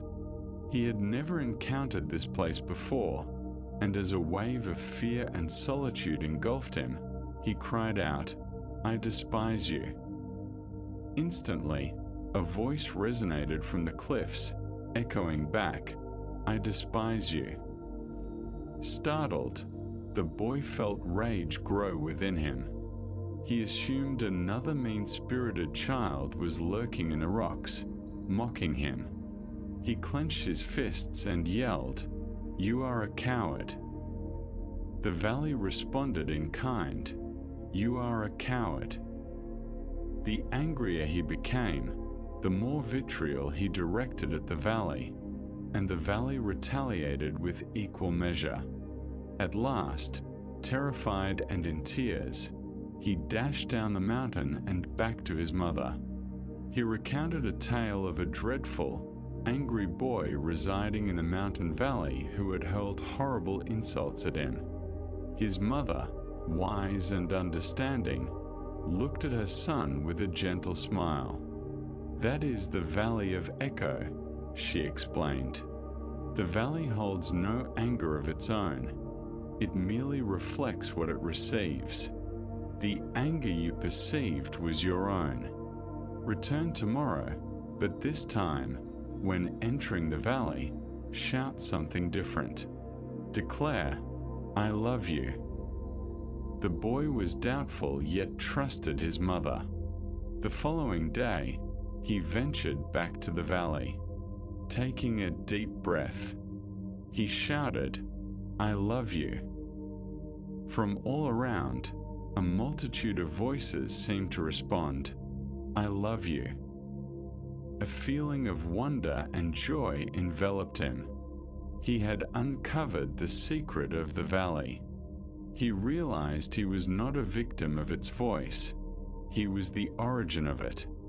This story serves as an ideal representation of karma. Karma is one of the most commonly misinterpreted philosophies from the East. It is not a scheme of cosmic rewards and punishments overseen by some external judge. It is merely the natural law of cause and effect, as straightforward and impersonal as the law of an echo. The valley symbolizes your mind. The shouts you utter represent your intentions, thoughts, and actions. The echo signifies the outcomes, the quality of your experiences. The Buddha taught that the most vital component of karma is intention, the will behind an action. It is our intention's quality that sows the seeds. When we project thoughts of anger, fear, resentment, or self-pity into the valley of our minds, we condition ourselves to hear those very qualities reflected back to us. We forge mental habits and neural pathways that facilitate the emergence of those same thoughts and feelings in the future. We become trapped within a resonant chamber of our creation, left wondering why our inner world feels so hostile. This is not a form of punishment. It is simply the nature of the mind. The most beautiful and empowering aspect of this teaching is that it is never too late to alter the echo. At any moment, regardless of how much negativity has been reverberated in the past, we possess the power to declare a new message into the valley. We can consciously choose to introduce thoughts of kindness, moments of gratitude, or intentions of patience. Initially, this fresh declaration may seem overshadowed by old echoes. However, if we remain persistent, if we continuously foster skillful intentions, the entire resonance of our minds will begin to transform. The old, painful echoes will fade while the new, uplifting echoes will grow stronger. We are not mere victims of our mental patterns. We are their architects. To engage skillfully with karma as you prepare for rest, practice becoming the conscious designer of your own inner echo. The first step is to listen with awareness. When you detect a repeating painful thought loop, a familiar echo of worry or self-criticism, your primary task is not to combat it. Resisting the echo only creates more noise. Your objective is to recognize it, embracing new echoes. Acknowledge it for what it is, a relic of the past returning. You may find yourself saying, this is the familiar sound of anxiety. I recognize this tone. This simple act of acknowledgement cultivates awareness. No longer are you caught in the sound. Instead, you are the one perceiving it. The subsequent step is to deliberately introduce a fresh tone. This doesn't involve contesting the old sound or attempting to suppress it. Rather, it's about softly and intentionally integrating a new, more constructive intention into the atmosphere. If the existing sound is anxiety, the new tone might be a quiet mantra of assurance like, "In this moment, all is well." Or, "I can navigate whatever comes my way." In situations of self-judgment, the new tone becomes an act of kindness toward oneself. You might place your hand over your heart and gently murmur, "May I treat myself with kindness?" If the resonance is harboring grudges against others, the new sound could simply wish them peace. May you find tranquility. This practice doesn't involve denying your emotions. It's an essential act of mental care. It's a recognition that you harbor a choice. You can persist in sending the same distressing sounds into the void, or you can opt to express words that foster an echo of tranquility, liberation, and wellness. Tonight, become the source of a new resonance. Plant the seeds of a serene tomorrow by introducing a compassionate, gentle intention into your thoughts right now. Let's pause for a moment. Savor the essence of this present time. It's novel, refreshing, and unencumbered by past echoes. Take a deep breath to absorb this freshness. With your exhale, release any lingering narratives. You are present and have the freedom to start anew. As we enhance our consciousness of our ability to shape our internal landscape, we encounter a further profound layer of Zen wisdom. We start to discern that not only do our intentions craft echoes, but our very perceptions shape our reality. The fears that disrupt our sleep often feel intensely substantial, like ferocious beasts lurking in the shadows. The anxiety can appear as a genuine threat to our safety. We tend to believe that our emotions reflect an objective reality. Yet, Zen teachings invite us to delve deeper and recognize that our experience of the world is not the world itself, but a picture of it painted by our mental brush. If we are the artists, then we possess greater power than we appreciate. There's a story of a secluded village that was disturbed by the myth of a menacing tiger residing in the nearby mountains. Though no one had ever witnessed the tiger, everyone was convinced of its existence. This anxiety was amplified by a mural that adorned the village temple. It had been crafted centuries prior by a Zen master renowned for his lifelike artistry. The mural displayed a magnificent, formidable tiger emerging from a thicket of bamboo. Its eyes appeared animated and its muscles looked primed to strike. It was so realistic that it instilled an innate dread in all who gazed upon it. A villager named Kuji was especially tormented by this fear. The artwork filled his mind day and night. As he attempted to sleep, the rustling of bamboo in the wind outside his home made him certain the tiger was near. He could nearly sense its aura. Kuja felt frozen by fear, unable to experience a moment of peace. Ultimately, driven by desperation, he sought the counsel of the temple Zen master. "Master," he spoke, his voice quaking, "I cannot endure this. The tiger in the painting haunts me.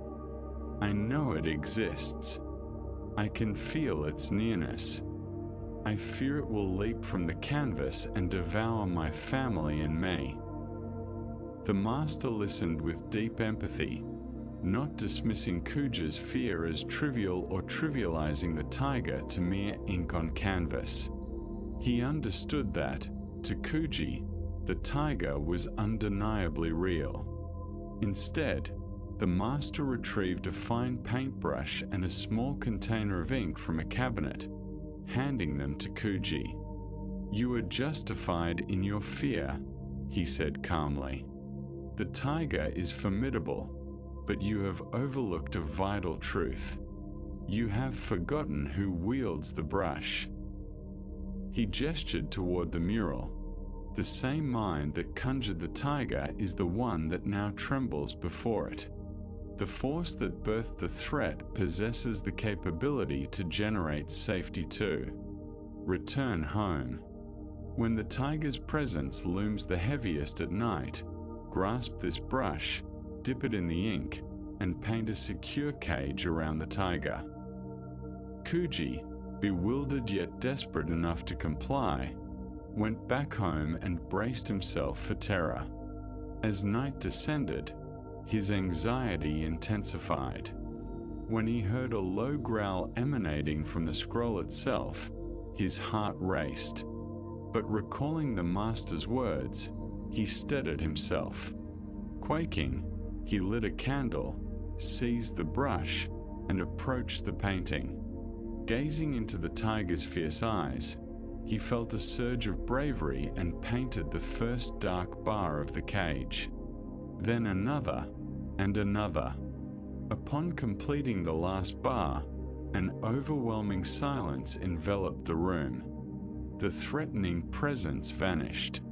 The tiger remained, still magnificent, yet it no longer posed a danger. It was now confined.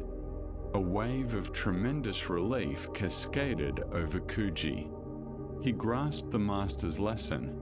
Fear was a construct of the mind, and the mind also held the tools for its liberation. This tale reflects a core teaching of Buddhism, that our experience of reality is molded by our minds.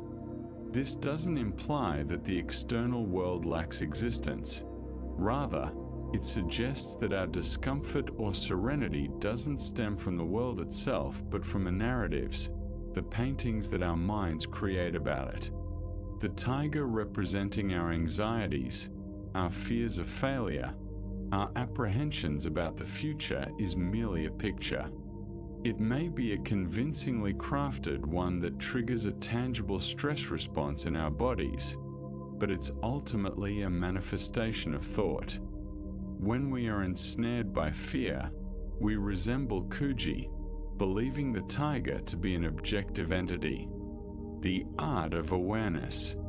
We often forget that we are the artist in our own lives. Equipped with the brush of mindfulness and the ink of understanding, we can transform from passive victims of our thoughts into active shapers of our reality. We possess the ability to craft a safe space for our fears. This space is not about avoiding or ignoring. It involves wisdom and context. It is about discerning the difference between a fleeting emotion and the ultimate truth, allowing feelings to exist without overwhelming us. To effectively create this boundary around your own fears, a three-step approach can be employed when anxiety or worry surfaces. The initial step is to recognize the fear. Instead of resisting or denying the emotion, approach it mindfully and identify it. Acknowledge, this is fear. This is anxiety manifesting in my body. It is undeniably real and impactful at this moment. Recognition dissipates the unnecessary tension born from resisting the feeling. The second step is to recall your role as the creator. Gently remind yourself that this intense emotion is sparked by a thought or a narrative constructed by your mind. You might say, "My mind is currently creating a scenario about the future." Or perhaps, this is simply a narrative, not the truth of the present moment. By doing this, you establish a vital separation. You are not the fear. You are the observer of the fear. The final step involves crafting the protective space. This process entails consciously framing your fear with wisdom. The framework can take various forms. Perhaps the understanding that this sensation is temporary. It is intense but will eventually pass. It might be illustrated by self-kindness, recognizing, it is acceptable for me to feel this fear. I can offer myself compassion now. Alternatively, it may manifest as a shift in perspective, asking yourself, what is true in this very instant, completely aside from a narrative? By adding these layers of wisdom, you aren't attempting to eliminate the fear, but rather containing it within a context that doesn't allow it to dominate your entire psyche. This containment fosters a sense of safety and tranquility, even while the fear remains visible. As we recognize our role as the echo behind our fears, we may still contend with profound feelings of isolation. The night can seem overwhelming and empty, leaving us feeling like a solitary being adrift in darkness alongside our anxieties. The final insight we will delve into on this part of our exploration serves as the ultimate remedy for this sensation of disconnection. It is the profound and beautiful realization of interconnectedness. Understanding that the feeling of separation is perhaps the greatest illusion of all. Ancient texts describe the universe through the metaphor of Indra's jewel net. Envision a vast cosmic web extending infinitely in all directions, woven from shimmering threads. At each intersection of the threads lies a brilliant, multifaceted jewel. Each jewel sparkles with clarity, reflecting the light of every other jewel. Remarkably, when you look closely into the surface of any jewel, you can see reflections of all the other jewels in the boundless net. Furthermore, within those tiny reflections, the jewels continue to reflect each other infinitely. Each jewel encompasses the entirety of the net, just as the totality of the net exists within each individual jewel. There is no aspect that is detached from the whole. Each is defined only in relation to everything else. Indra's jewel net serves as a powerful metaphor for our reality. Each one of us, every being, every object, every thought, every moment is one of those jewels. We may seem like distinct individuals, much like the jewels within the net, yet this perception of separation is merely an illusion at the surface. In reality, we are profoundly interconnected. Our very breath depends on the oxygen created by countless trees and oceanic life. The water comprising our bodies was once part of clouds, rivers, and seas. The ideas we articulate and the language we employ are gifts inherited from ancestors, thinkers, poets, and everyday people. The nourishment we consume embodies the sun's energy and the earth's minerals.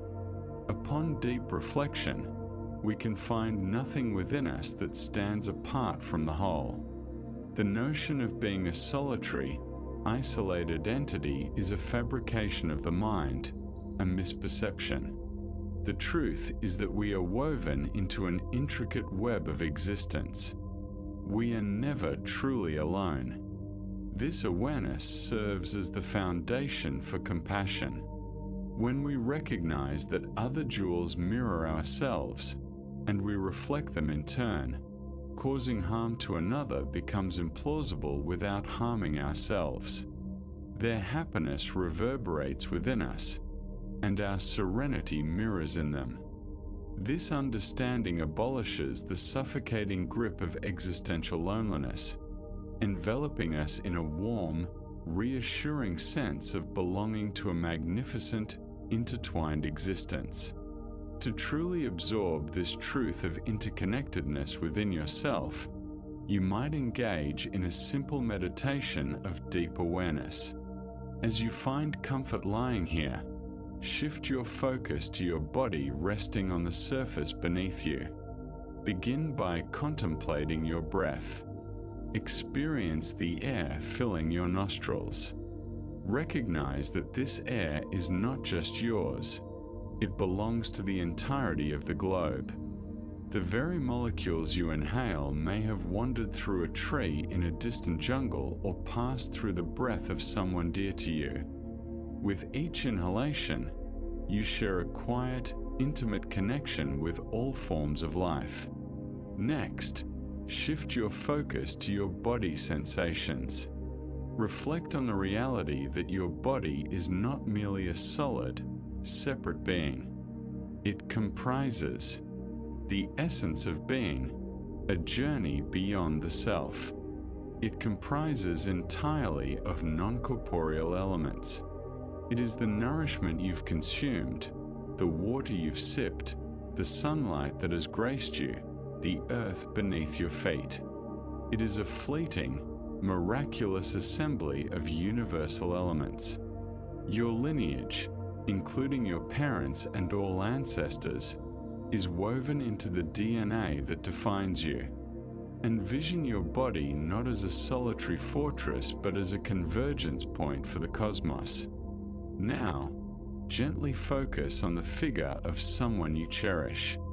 Sense that bond with them. Recognize that the affection you feel is a thread linking your gem to theirs, a connection that exists even across vast distances. Then broaden this vision. Picture all the other individuals resting in your community, throughout your country, and around the globe. Each one, a luminous jewel, inhaling the same air, formed from the same earth, dreaming their unique dreams. Visualize yourself as one radiant jewel within this boundless, exquisite network of existence. You are supported. You are buoyed by every other thread. Your light is a reflection of those around you, and their illumination reflects yours.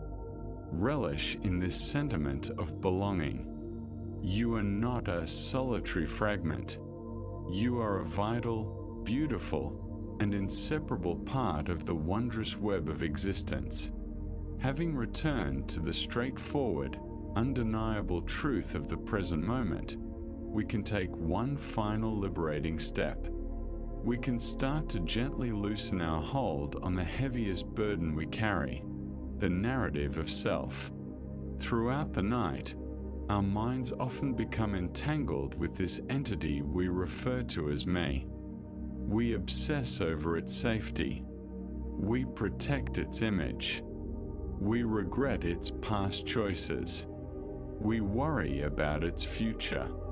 This continual task of shaping, polishing, and safeguarding our identity is a full-time job and utterly draining. Zen wisdom offers us the ultimate relief, the freedom to step down from this role, if only for a night, by realizing that the self we tirelessly strive to uphold is not as concrete or as genuine as it seems. There once was a celebrated performer famed for his portrayal of a monarch. For so many years, he embodied the role in a renowned play that he gradually lost sight of his true identity. He began to truly believe he was the king. He wore his luxurious velvet attire and gleaming crown even offstage. He talked to his family and friends with an air of authority. He found himself constantly anxious about the state of his kingdom, which in reality was merely a painted backdrop. His life turned into a struggle. The weight of the crown brought him headaches, and the heavy garments felt uncomfortable and stifling. The constant pressure to maintain a dignified and royal demeanor became unbearable. He was no longer free. He was entrapped by his own identity. One afternoon, while strolling through a village donning his elaborate costume, he noticed a young child gazing up at him with wide, inquisitive eyes. The child, unfamiliar with the concepts of theater or monarchy, ran up to him, tugging at his sleeve, and asked poignantly, "Mister, why are you dressed in such strange clothes? And why do you appear so sad?" In that instant, the child's innocent inquiry shattered the actor's illusion like a beam of light. He glanced down at his ludicrous outfit and sensed the burden of the false crown perched atop his head, and he began to laugh, a laugh filled with profound relief. He was not the king. He was merely a performer. He had a name, a home, a family. The kingdom's troubles were not his to bear. The need to be royal was not his responsibility. This realization didn't diminish his worth. It set him free. That evening, for the first time in years, he returned home, carefully removed the crown and robes, and savored a simple meal with his family, experiencing a lightness and freedom he had long forgotten. This story serves as a powerful metaphor for the Buddhist concept of anatta, or non-self. Like the actor, we too become entrenched in the identities we assume in life: the parent, the professional, the child, the friend. We also identify with subtler roles: the anxious individual, the successful one, the person who feels inadequate, the one who must always appear composed. We confuse these roles, these costumes, with our true selves. This fabricated identity, this narrative of me, is what Buddhism refers to as the ego, and its upkeep is a heavy toll. We constantly fret about our character's public image and are unsettled when our narrative is challenged. This can result in a relentless review of our performance and significant anxiety regarding the future of our persona. The lesson of non-self acts like the child's innocent question: It encourages us to scrutinize our experiences honestly and ponder, who am I really beneath this attire? Upon close inspection, we discover that what we believe to be a consistent, unchanging self is merely an assemblage of fluctuating processes, body, emotions, thoughts, memories. There is no eternal king residing in the castle. This insight is the ultimate liberation. If you are not solely defined by your narrative, then you are not bound by your past errors. If you are not your worries, then you are not sentenced to a lifetime of anxiety. These are merely costumes, roles you've been acting out. And just for tonight, you can remove them. You can release yourself from the exhausting task of being you and simply rest as the serene, open awareness that exists when all roles are set aside. To cultivate this profound act of unburdening, you can gently explore the narrative of you as you recline here. Start by acknowledging some of the identities you embrace. You might say to yourself, "Tonight, I am donning the guise of someone worried about work," or "I am embodying the role of a person feeling unwell." Recognize these not as ultimate facts, but as transient roles. Acknowledge them with gentle compassion. Then visualize yourself engaging in a simple liberating ritual. Imagine lovingly and tenderly removing that costume, unburdening the self, embracing true rest. Picture yourself removing the warrior's heavy cloak and letting it gracefully drop to the ground. Visualize lifting the snug helmet of the planner and placing it aside. For this one evening, let go of the expectations to be a certain person, to carry specific troubles, or to conform to a particular image.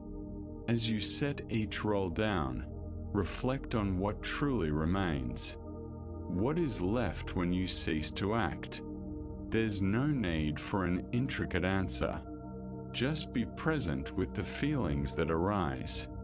It may manifest as a sense of pure existence, a feeling of tranquility, or an expansive awareness. This calm, attentive presence is more aligned with your true essence than any narrative you could concoct about yourself. For this brief moment of respite, there is no requirement to be anyone.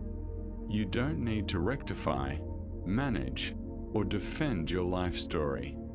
You may release it all. You are the performer, not the monarch. The curtain can stay drawn until dawn. For now, in this serene obscurity, you are free to simply exist. As we relinquish the weight of our personas, we approach the final threshold to profound and enduring serenity. This practice underlies all others. It represents the ultimate, graceful act of release. It embodies the wisdom of surrender in a world that values control, effort, and tenacity. The concept of surrender can seem synonymous with frailty or failure. However, within the framework of Zen and the significance of rest, surrender is a manifestation of remarkable strength, insight, and confidence. It acknowledges that some of life's most precious offerings, like slumber, affection, and tranquility, elude us when pursued through sheer effort. They can only be embraced when we summon the courage to unclench our fists and relinquish control. Imagine someone inexperienced in swimming, standing at the edge of a serene, crystal-clear lake. They yearn to learn how to float, to be cradled by the water. Their instructor stands beside them. As they tentatively step into the lake, trepidation overwhelms them. Every fiber of their being tightens with fear. Their instinct is to struggle against the water. They attempt to float but flail their legs and paddle their arms with urgency. They brace their head with all the might they possess. Unsurprisingly, they start to descend. The more they fight, the deeper they sink. Exhausted and gasping, they seek assistance from their instructor. Instead of a complicated methodology, the instructor simply advises, "Stop struggling." It's the struggle that pulls you down. The water is meant to support you. Trust it. Recline, inhale, and release. Let the water carry you. This counsel, while daunting, contradicts every survival instinct. Yet, after enduring the exhaustion of their fight and recognizing the inevitability of surrender, the individual acquiesces. They take a gentle breath, lean back, and for what feels like eternity, they relinquish all effort. They loosen the tensions in their neck, shoulders, and limbs. Then, a marvel occurs. The water supports them. They float. They realize that floating is not a matter of action. Rather, it is the natural consequence of inaction. It represents a harmonious state between body and water, achievable only through absolute surrender and trust.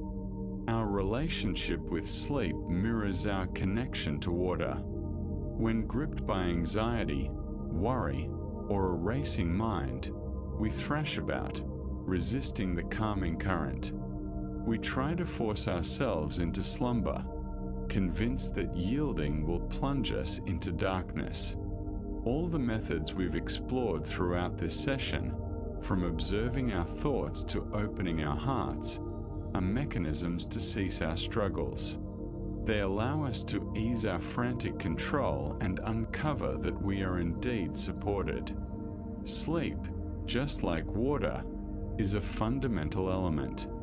It possesses its own wisdom, aware of how to cradle, heal, and restore us.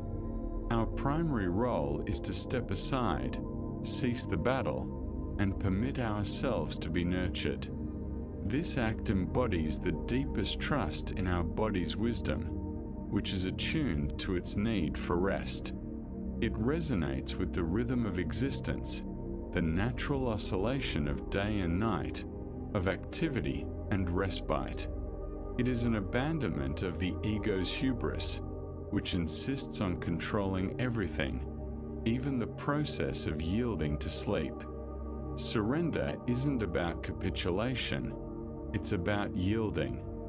It's entrusting ourselves to a force and understanding that surpasses our anxious minds. To practice this ultimate act of surrender, let's conclude our journey naturally.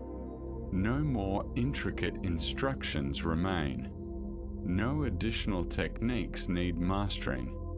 The doing phase is finished.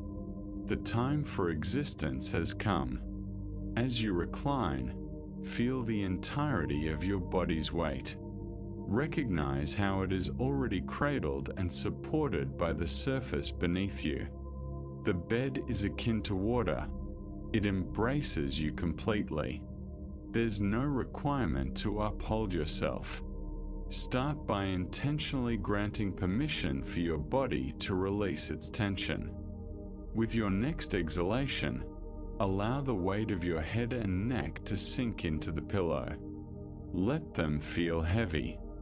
As you exhale again, relinquish the burden of your shoulders and arms. Allow them to become entirely relaxed. Breathe out and loosen the weight of your torso, back, and hips. Sense yourself descending, settling, releasing, until with a final long exhalation, relinquish the weight of your legs, feet, and entire being, heavy, soft, and utterly at peace. Now, abandon the control over your breath. There's no need to regulate it. Your body inherently understands how to breathe. Simply permit the breath to sustain itself. Finally, let go of your thoughts. Release your role as an observer. Let go of categorizing your thoughts. Forgo all techniques and efforts. Dismiss the urge to perfect it. Trust that you have done enough. You have sown the seeds. Now, allow the garden to flourish on its own. Just lean back into the vast, quiet darkness and trust. Trust in the night. Embrace the stillness. Have faith in the quiet moments. Trust your ability to heal through restful slumber. You are the swimmer who has finally ceased to fight against the currents. Now simply allow the vast, gentle lake of night to cradle you, to sway you gently, and to guide you seamlessly into the soothing embrace of sleep. Our exploration of these nurturing teachings draws to a serene finish. We have journeyed together from the restless edges of a chattering mind to the tranquil depths of the heart. We have come to understand that our struggle lies not with the external world, but with our own opposition to its constant ebb and flow. We have unearthed the truth that beneath the transient clouds of our thoughts and concerns, the boundless expanse of our awareness remains always serene and untouched. We've learned to tend to our minds like a wise gardener, appreciating the beauty within our imperfections and lightening the load of an unyielding identity. Now we find ourselves at the threshold of the present moment, recognizing that the tranquility we seek is not found in far-off places, but in the simple and profound act of surrendering. Keep in mind that this journey is not about acquiring something new, but rather shedding what obscures the peace that already exists within. You are not constructing a fortress of serenity. You are merely clearing away the debris of outdated habits and false beliefs, allowing your own innate tranquility to flow unimpeded. Visualize yourself as a weary traveler who has traversed a long and arduous path, burdened by a heavy backpack. You have at last returned home. This bed, this room, this moment, this is your sanctuary. The journey has concluded for today. You are free to gently place down your heavy pack, laden with your worries, plans, regrets, and responsibilities. Set it aside by the door. It will be here in the morning, should you require it. But for tonight, you can lighten your load. There is no ultimate examination to pass, no assessment of how attentively you have listened or how well you have grasped the concepts. What remains is simply to rest in the haven you have arrived at. So let this be a moment of deep-seated trust. Trust in the seeds you have sown in the garden of your mind this evening. Believe that even a fleeting moment of mindfulness, a solitary thought of compassion, or a single breath of surrender has already begun its gentle influence. Most importantly, place your faith in the profound, innate wisdom of your body. Your body understands how to heal itself, how to relax, how to drift into sleep. It asks only for a mind that can quieten enough to feel secure in letting go. All the practices we have shared serve this singular purpose, cultivating a haven of inner safety, a gentle ceasefire in the internal struggle of the mind. This allows your body to finally feel empowered to enter the deep restorative peace it earnestly needs and genuinely deserves. The work is done. All that remains is to accept the gift of restful slumber. Now, let's conclude our journey with some timeless Zen tales. Here's the parable of salt and the lake. In a peaceful monastery set amidst rolling hills, there resided an elderly master celebrated for his wisdom and patience. Among his students was a young disciple whose heart was weighed down by incessant complaints about life's challenges. Every morning, he would arrive with a fresh set of grievances. "Master, why is life so challenging? My meditation yesterday was interrupted by noise, and today my back aches from the solid ground. When will this suffering cease?"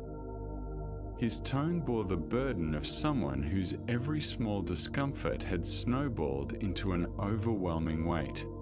The master listened with endless patience, yet as days morphed into weeks, he recognized that words alone wouldn't shift his student's perspective. One crisp morning, as golden sunlight poured through the simplicity of their dwelling, the master made an unusual request. "My dear apprentice," he said softly, "I would like you to fetch some salt from the kitchen. Just a handful will do." The apprentice, puzzled by the seemingly simple task, nonetheless complied. He returned with coarse white crystals cradled in his hands. The master then instructed, pulling forth a small glass of water, "Add all that salt into this glass and drink it." The young man hesitated. "Master, that seems far too much salt for such a small amount of liquid." "Trust the process," the master replied. "Drink." The apprentice emptied the salt into the glass, observing the crystals dissolve into a cloudy, unappealing mixture. He lifted it to his mouth and took a sizable gulp, instantly grimacing at the bitter flavor flooding his senses. "How does it taste?" the master queried. "Bitter," the apprentice exclaimed. "Terribly bitter. It's almost intolerable." The master chuckled gently. "Excellent. Now bring the same amount of salt and follow me." They walked together in contemplative silence until they arrived at a pristine mountain lake. The water before them stretched like a mirror, perfectly reflecting the sky, making it hard to distinguish where earth ended and heaven began. "Now," the master directed, "add this handful of salt into the lake." The apprentice waded into the shallows, releasing the salt into the water's surface, watching as the crystals swiftly dissolved, leaving no trace behind. "Drink from the lake," instructed the master. The young man cupped lake water in his hands and raised it to his lips. The taste was fresh, invigorating, with the pure essence of mountain springs. "And how does it taste?" the master inquired. "Much fresher," the apprentice replied, genuinely astonished. "Clean and pure." "Do you detect any salt?" the master asked gently. The student paused, paying close attention. "No," he replied slowly. "I can't taste any salt at all." The master settled beside his student on a smooth rock at the water's edge. His weathered hands clasped the young man's hands with deep tenderness. "My dear apprentice," the master began, "the challenges of life are like pure salt. No more, no less. The amount of pain is determined by the container in which it is held. If your container is small, the bitterness will overwhelm you. But if your container is vast, like this lake, the same amount of salt transforms into something refreshingly clear. The flow of trust, embracing life's current. In the grand tapestry of existence, pain remains an unwavering element. Yet, the bitterness we feel greatly hinges on how we contain that pain. With newfound comprehension, the apprentice absorbed the master's wisdom. In times of suffering, the master explained, the one thing truly in your control is your reaction. You can opt to be a narrow vessel, where each granule of salt overwhelms your senses. Alternatively, you might choose to widen your perspective, transforming into a vast lake where the same salt simply dissolves into something greater. After a moment's pause, he added, "Stop embodying the glass, my friend. Transform into a lake." The Buddha famously declared, "Pain is inevitable. Suffering is a choice." This pivotal teaching underscores our connection with hardship. While we cannot remove the obstacles inherent in human life, we hold immense power over how that pain impacts us. This narrative offers insights into consciousness itself. Our awareness is not immutable. It can shrink into the constricted space of a glass, rendering every challenge gargantuan, or it can expand into the limitless nature of a lake, where similar challenges become more manageable. Why do we often opt to perceive ourselves as the glass instead of the lake? There are several reasons driven by our mindset regarding pain. The first is our proclivity for pain myopia, where we become so fixated on discomfort that it dominates our consciousness. Next, we have a tendency to proliferate stories, taking singular painful events and weaving intricate narratives about life's unfairness. Lastly, there is the comparing mind, which weighs our pain against an idealized benchmark of how life ought to be. The lake metaphor does not diminish authentic pain nor advocate for passivity. Instead, it presents a thoughtful approach to facing the inevitable trials, preventing us from adding excessive suffering to the equation. From this expansive consciousness, we can tackle issues with greater creativity, as we are not swamped by the overwhelming tide of pain. Zen Master Thich Nhat Hanh expounded, "Due to impermanence, everything is attainable." Viewing life from the lake's lenses reminds us that all things arise and recede within the vast expanse of our awareness. Today's tribulations transform into tomorrow's reflections. We cultivate our lake-like nature through practices that naturally widen our consciousness. Meditation allows us to rest in the embrace of spaciousness. Gratitude helps illuminate experiences that extend beyond immediate hardships. Acts of service remind us that our pain resonates as part of the collective human experience. As you ponder your current struggles this evening, can you perceive the contrast between experiencing them with glass-like consciousness versus lake-like awareness? What sensations arise when you permit your mind to stretch beyond the acute intensity of your troubles, enveloping the greater context of this moment? As the Buddha advised, if you wish to understand your mind, sit quiet and observe. When your mind is uncluttered, joy will follow. The clarity he mentions is not about the absence of salt, but rather about having the space to manage it skillfully. By transforming into lakes instead of remaining as glasses, we uncover that pain can become a pathway to deeper compassion and liberation. Now, let us narrate a tale about the bravery needed to trust the flow of life, the story of the Crystal River. Deep within a magnificent crystal river, where water flowed with the clarity of mountain air, resided a community of tiny creatures.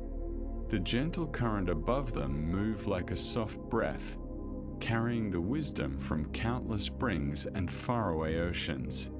Young and old, wealthy and poor, all thrived on the riverbed. Each creature clung tightly to stones, branches, or roots. For generations, this clinging had been their means of survival. From birth, Each creature learned to wrap their limbs around the river rocks and driftwood. "Hold on tight," the elders would advise, "for the current is treacherous. It will take you away to unknown realms.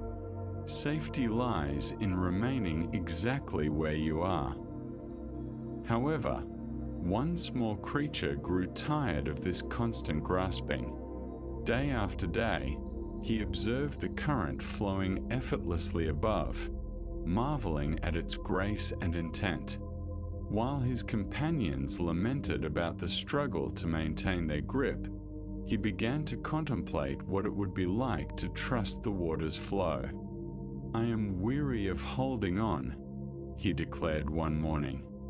"Though I cannot foresee where it leads, I trust the current understands its direction. I shall release my grip and let it carry me wherever it wishes. If I persist in clinging, I fear I will perish from boredom before truly living." The other creatures gasped in disbelief. "Fool," they warned. "Letting go will lead to a merciless tumble over the rocks below. You will be bruised and crushed, dying far more swiftly than any dullness could claim you." Yet the small creature stood firm in his decision. After a final glance at his neighbors, he unclenched his hold on the familiar stone. In an instant, the current seized him, and just as the others had foreseen, he was tossed and tumbled across the rocky riverbed. Each impact brought a pain he had never known while safely clinging to the bottom. However, something incredible began to unfold. As the creature allowed himself to yield to the force of the current, refusing to reach for new supports, the water gradually lifted him away from the perilous depths. The turbulence eased. The rocks could no longer touch him. He sailed with the current instead, no longer battling its course but becoming one with its rhythm. As he glided downstream, creatures from far-off reaches witnessed something they had never imagined. Here was one of their own, yet he seemed to soar through the water, embodying the elegant strength of the current itself. "Behold a miracle," they exclaimed. "A creature like us, but he flies. Surely he is the Savior sent to rescue us all." The flowing creature heard their excitement and felt a wave of compassion for their misinterpretation. "I am no more a savior than any of you," he called out. "The river delights in uplifting us all, if only we have the courage to let go. Our true purpose lies not in clinging to the riverbed, but in embracing the journey ahead. The journey of surrender and discovery." Yet the beings only cried more insistently, "Redeemer, Redeemer." As they beseeched, they tightened their hold on stones and roots. They waited until he vanished around a curve, then began crafting tales of the extraordinary Redeemer who had briefly blessed their community. The wisdom of the Buddha teaches us that we only forfeit what we desperately cling to. This ancient lesson reveals the deep contradiction at the very core of human existence. We spend our days reaching for safety and dominion, convinced that our well-being hinges on grasping tightly to the known. Yet, in our very clinging, we create the torment we try so hard to evade. Why do we hold on so tightly when the stream is ready to lead us toward unfamiliar journeys? Zen Buddhism elucidates that from a young age, we learn the familiar is secure, while the unfamiliar is perilous.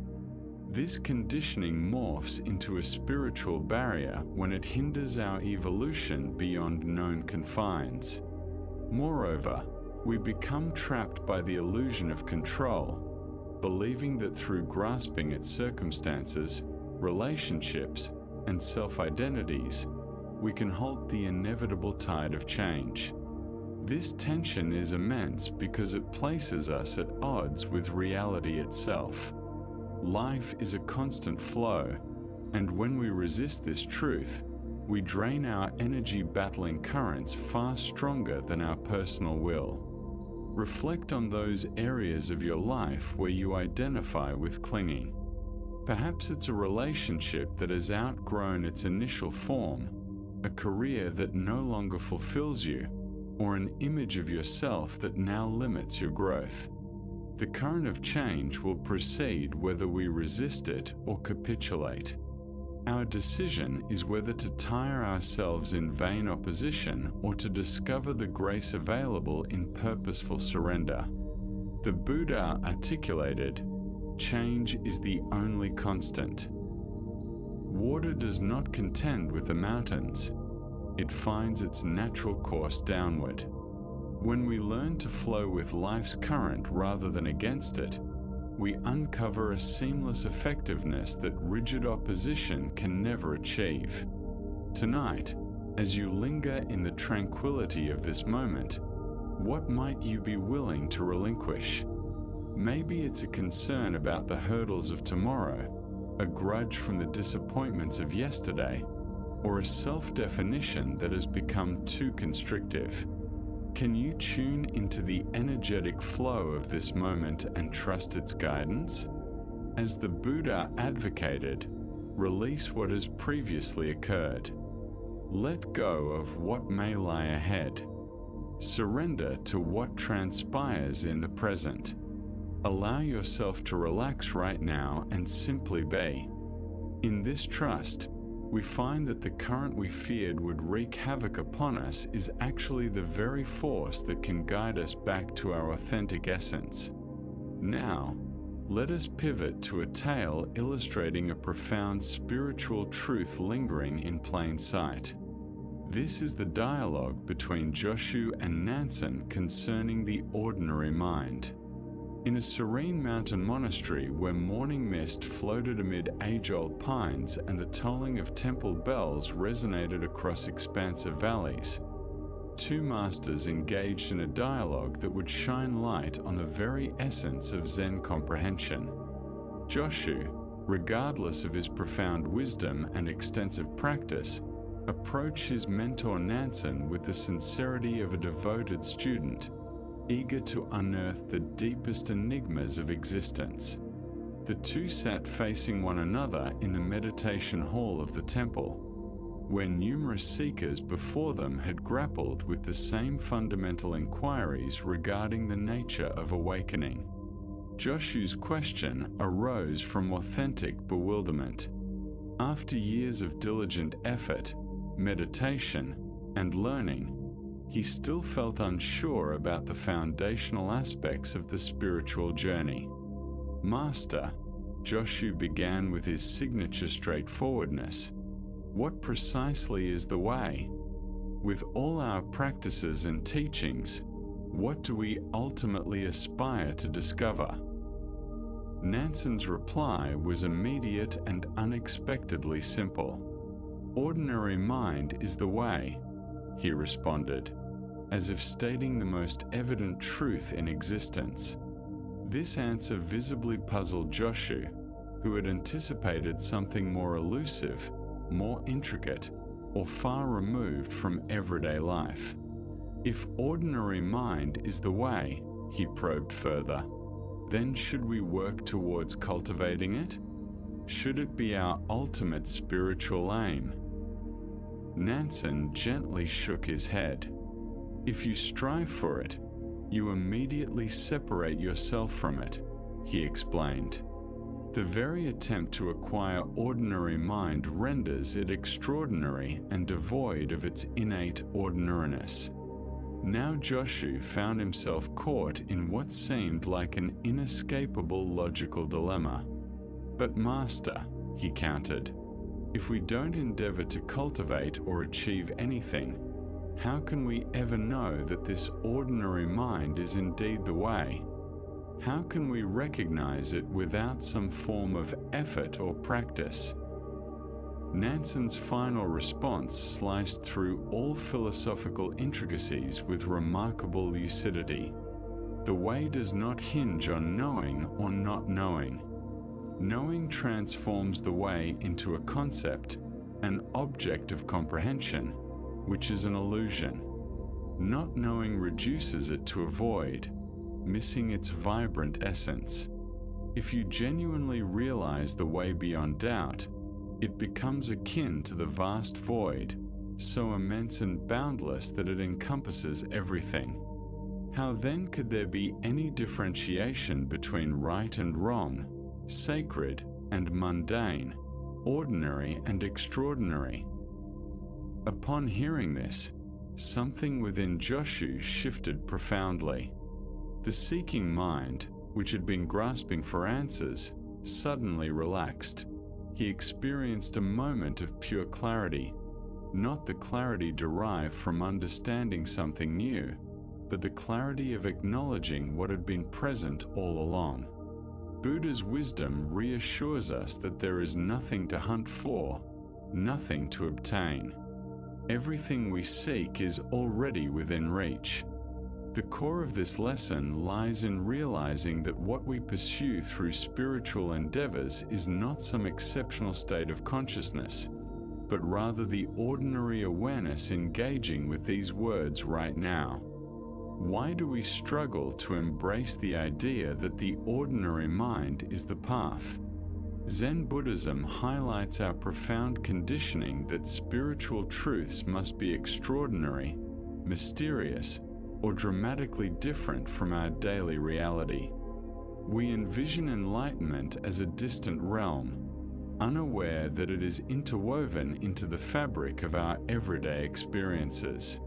The reality of ordinary awareness, an exploration of Zen mind. Many individuals find themselves misled into believing that enlightenment is a state of perpetual joy, cosmic awareness, or otherworldly powers, when in truth, it is simply the fundamental nature of awareness without the layers of desire and ambition. Our quest for spirituality often turns into an obstacle, similar to someone desperately searching for their eyeglasses while wearing them. We tire ourselves out while hunting for something we inherently possess. The mere attempt to reach an extraordinary spiritual state fosters a sense of division between the seeker and the sought, between our everyday selves and an imagined enlightened self. Reflect for a moment on the thoughts that arise in your mind right now. They come and go. You can feel various sensations in your body. Sounds fill your ears. Emotions weave through your consciousness. This natural process of awareness, occurring without any forced effort or concentrated focus, is what Nansen refers to as the ordinary mind. It is inherently illuminated, not because it attains a specific condition, but because it constitutes the very space where all states come and go. Zen Master Humpa taught that your everyday mind is the root. Just like this very moment, without chasing anything or yearning for the benefits of Zen, simply existing in a mind that thinks, feels, and perceives, this is the essence of Buddha. It is because of this simplicity that it tends to be overlooked. We continually search beyond it for something that appears more remarkable. The vast emptiness that Nansen discusses is not a vacant area, but the spacious awareness in which all experiences manifest. Similar to the sky that remains unchanged whether it is clouded or clear, this awareness stays constant despite the shifting patterns of our experiences. Joy and sorrow, clarity and confusion, serenity and turmoil all emerge and fade within this unchanging realm of ordinary awareness. This perspective dramatically transforms our approach to spiritual practice. Rather than striving to attain a unique state, we become aware of the presence of awareness that has always been there. Instead of seeking to surpass ordinary experiences, we uncover the extraordinary quality of ordinariness itself. The sound of rain takes on a sacred significance akin to temple bells. Washing the dishes reveals a depth comparable to formal meditation. There exists a Japanese aesthetic principle known as wabi-sabi, which seeks beauty in imperfection and transience. This acknowledgement of the ordinary and flawed mirrors the wisdom that Nansen points towards. The path is not found in flawless states, but in embracing life's natural rhythm just as it is. As you sit tonight, cognizant of simply being aware of these very words, mindful of your breath, and attentive to the surrounding sounds, can you perceive this ordinary awareness as what you've been pursuing all this time? Are you capable of relaxing the ambition to become anything other than who you truly are? As the Buddha conveyed, peace originates from within. Do not search for it outside. The path is not a final destination, but the very foundation upon which you currently stand. By embracing your ordinary mind as the Buddha mind, you realize that the spiritual voyage was never about arriving somewhere else, but about acknowledging the place you've always inhabited. Let's continue this journey. The subsequent story illustrates the fine line between assisting and holding onto burdens. This is the narrative of two monks and the woman by the river. Two monks were navigating a mountain trail together, heading toward a distant monastery where they intended to further their studies. Both were devoted practitioners who had taken strict vows as part of their spiritual discipline, one of which was to refrain from all physical contact with women. This rule was not born from disrespect, but rather from their belief that such discipline helped them maintain focus on their spiritual growth. As they approached a swollen river, where the usual bridge had been destroyed by recent storms, they spotted a young woman hesitating at the water's edge. The current was fierce and dangerous, littered with debris from mountain runoff, and she appeared terrified to attempt crossing alone. "Please, revered monks," she implored them, "could one of you assist me in crossing this perilous water? I'm not strong enough to do it safely on my own." One of the monks stiffened immediately, his mind racing through their monastic rules and the potential complications of this predicament. Physical contact with women was strictly prescribed. He began to concoct justifications for their inability to help, perhaps proposing alternative methods that didn't involve breaking their vows. The other monk, however, took one glance at the woman's plight and the genuine risk she was in and made a different decision. Without a moment's hesitation or extensive contemplation, he approached her, gently lifting her onto his shoulders. He carried her carefully across the turbulent water, ensuring her safety with each step, and gently placed her down on the opposite bank. "Thank you immensely," she said, sincerely, bowing to both monks before continuing on her way. As the two monks resumed their trek, the mood between them had shifted significantly. The first monk walked in an increasingly agitated silence, his mind spiraling with thoughts about what he had just witnessed. As time passed, his internal discomfort escalated until he could no longer contain his feelings.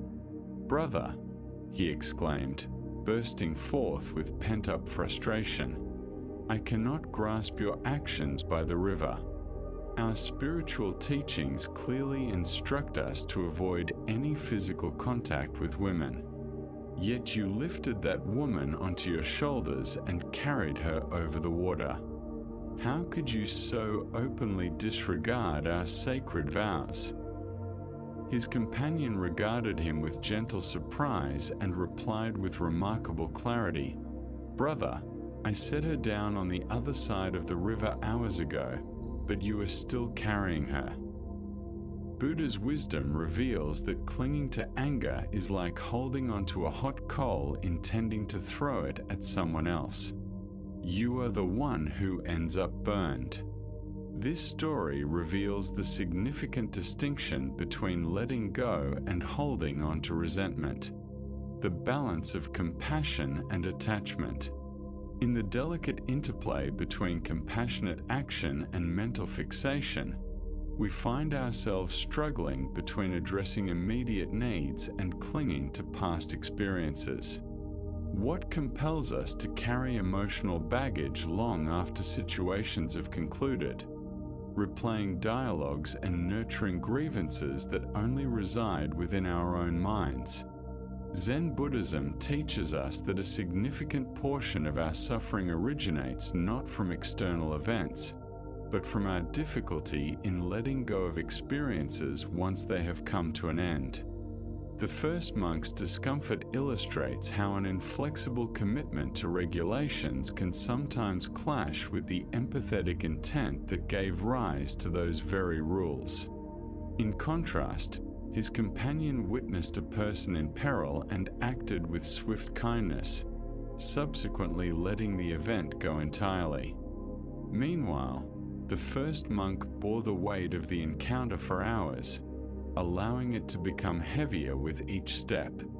Reflect on your own habits of revisiting past discussions, holding on to outdated grievances, or mentally rehearsing scenarios that should have concluded. How much of your mental resources are consumed by these memories? The woman made it across the river in mere minutes, while the monk carried her in his thoughts for an extended period.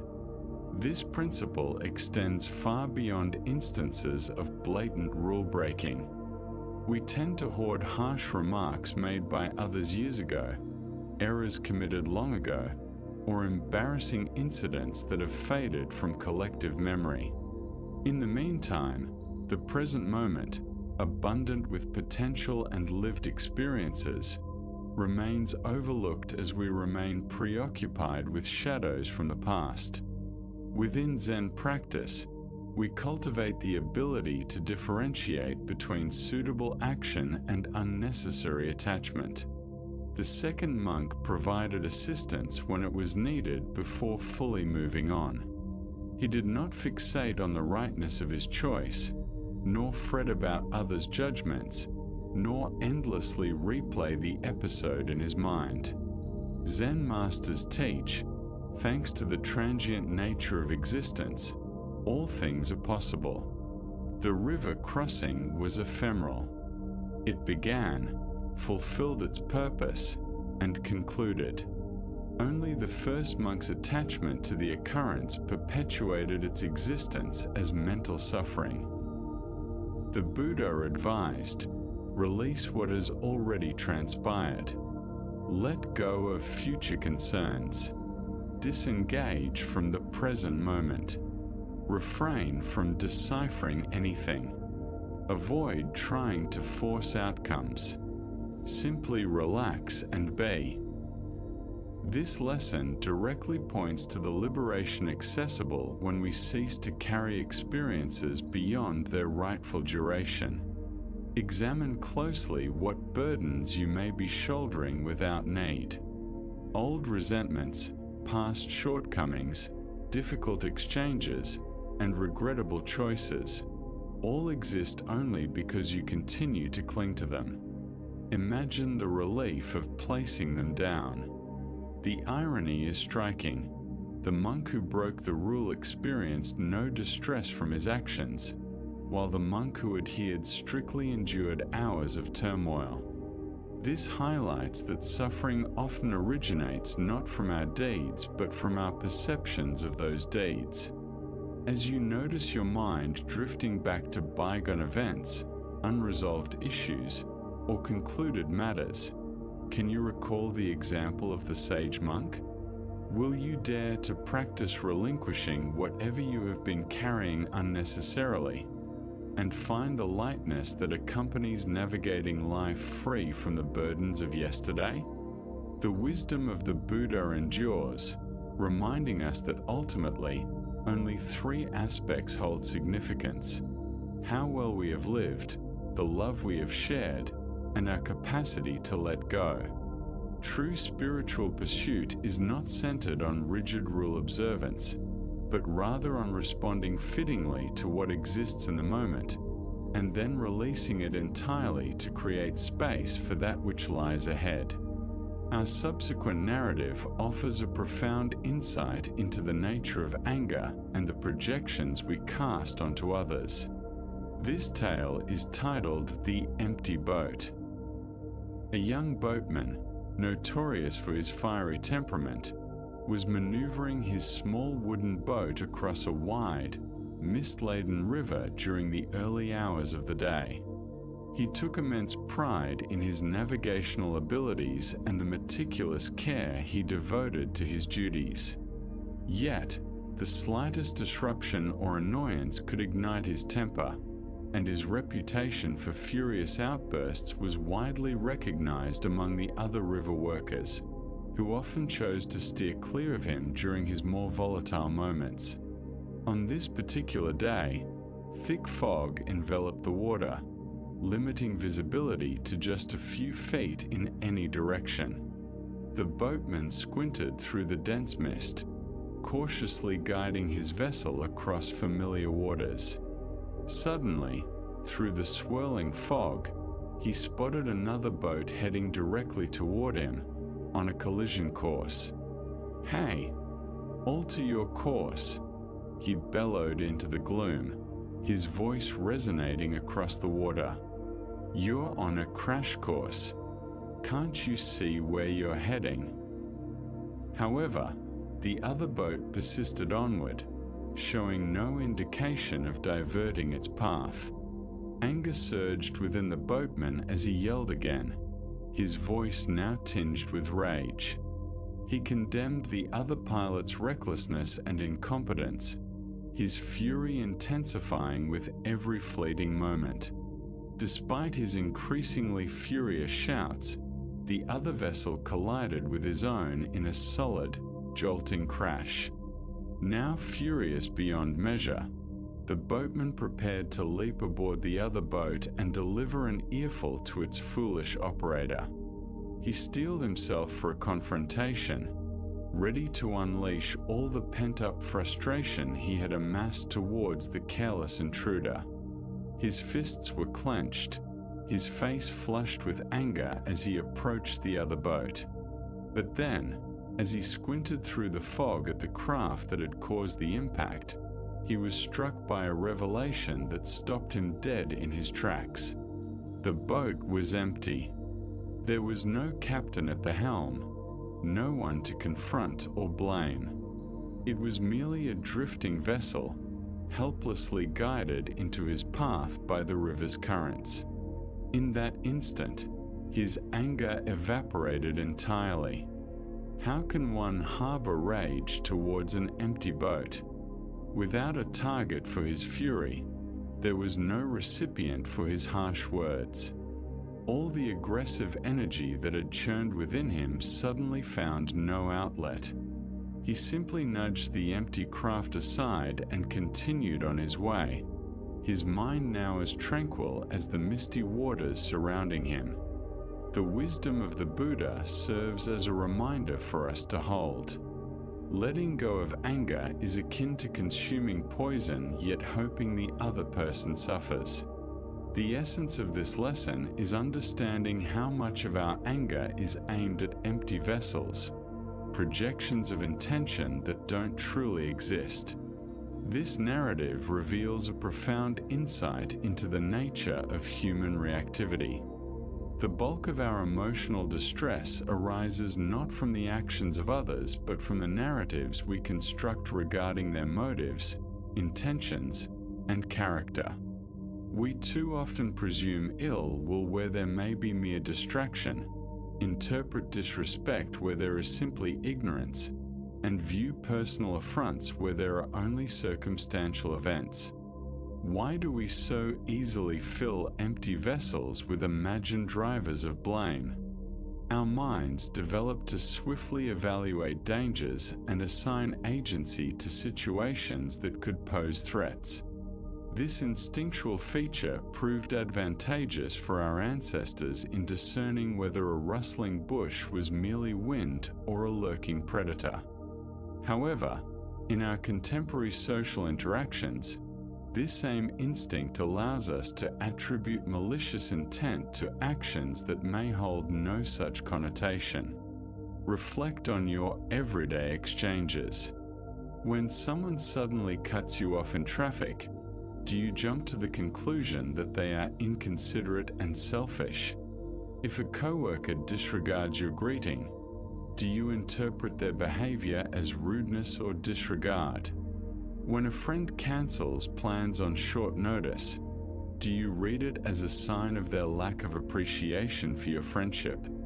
In each of these instances, you might be fabricating a driver for an empty vessel.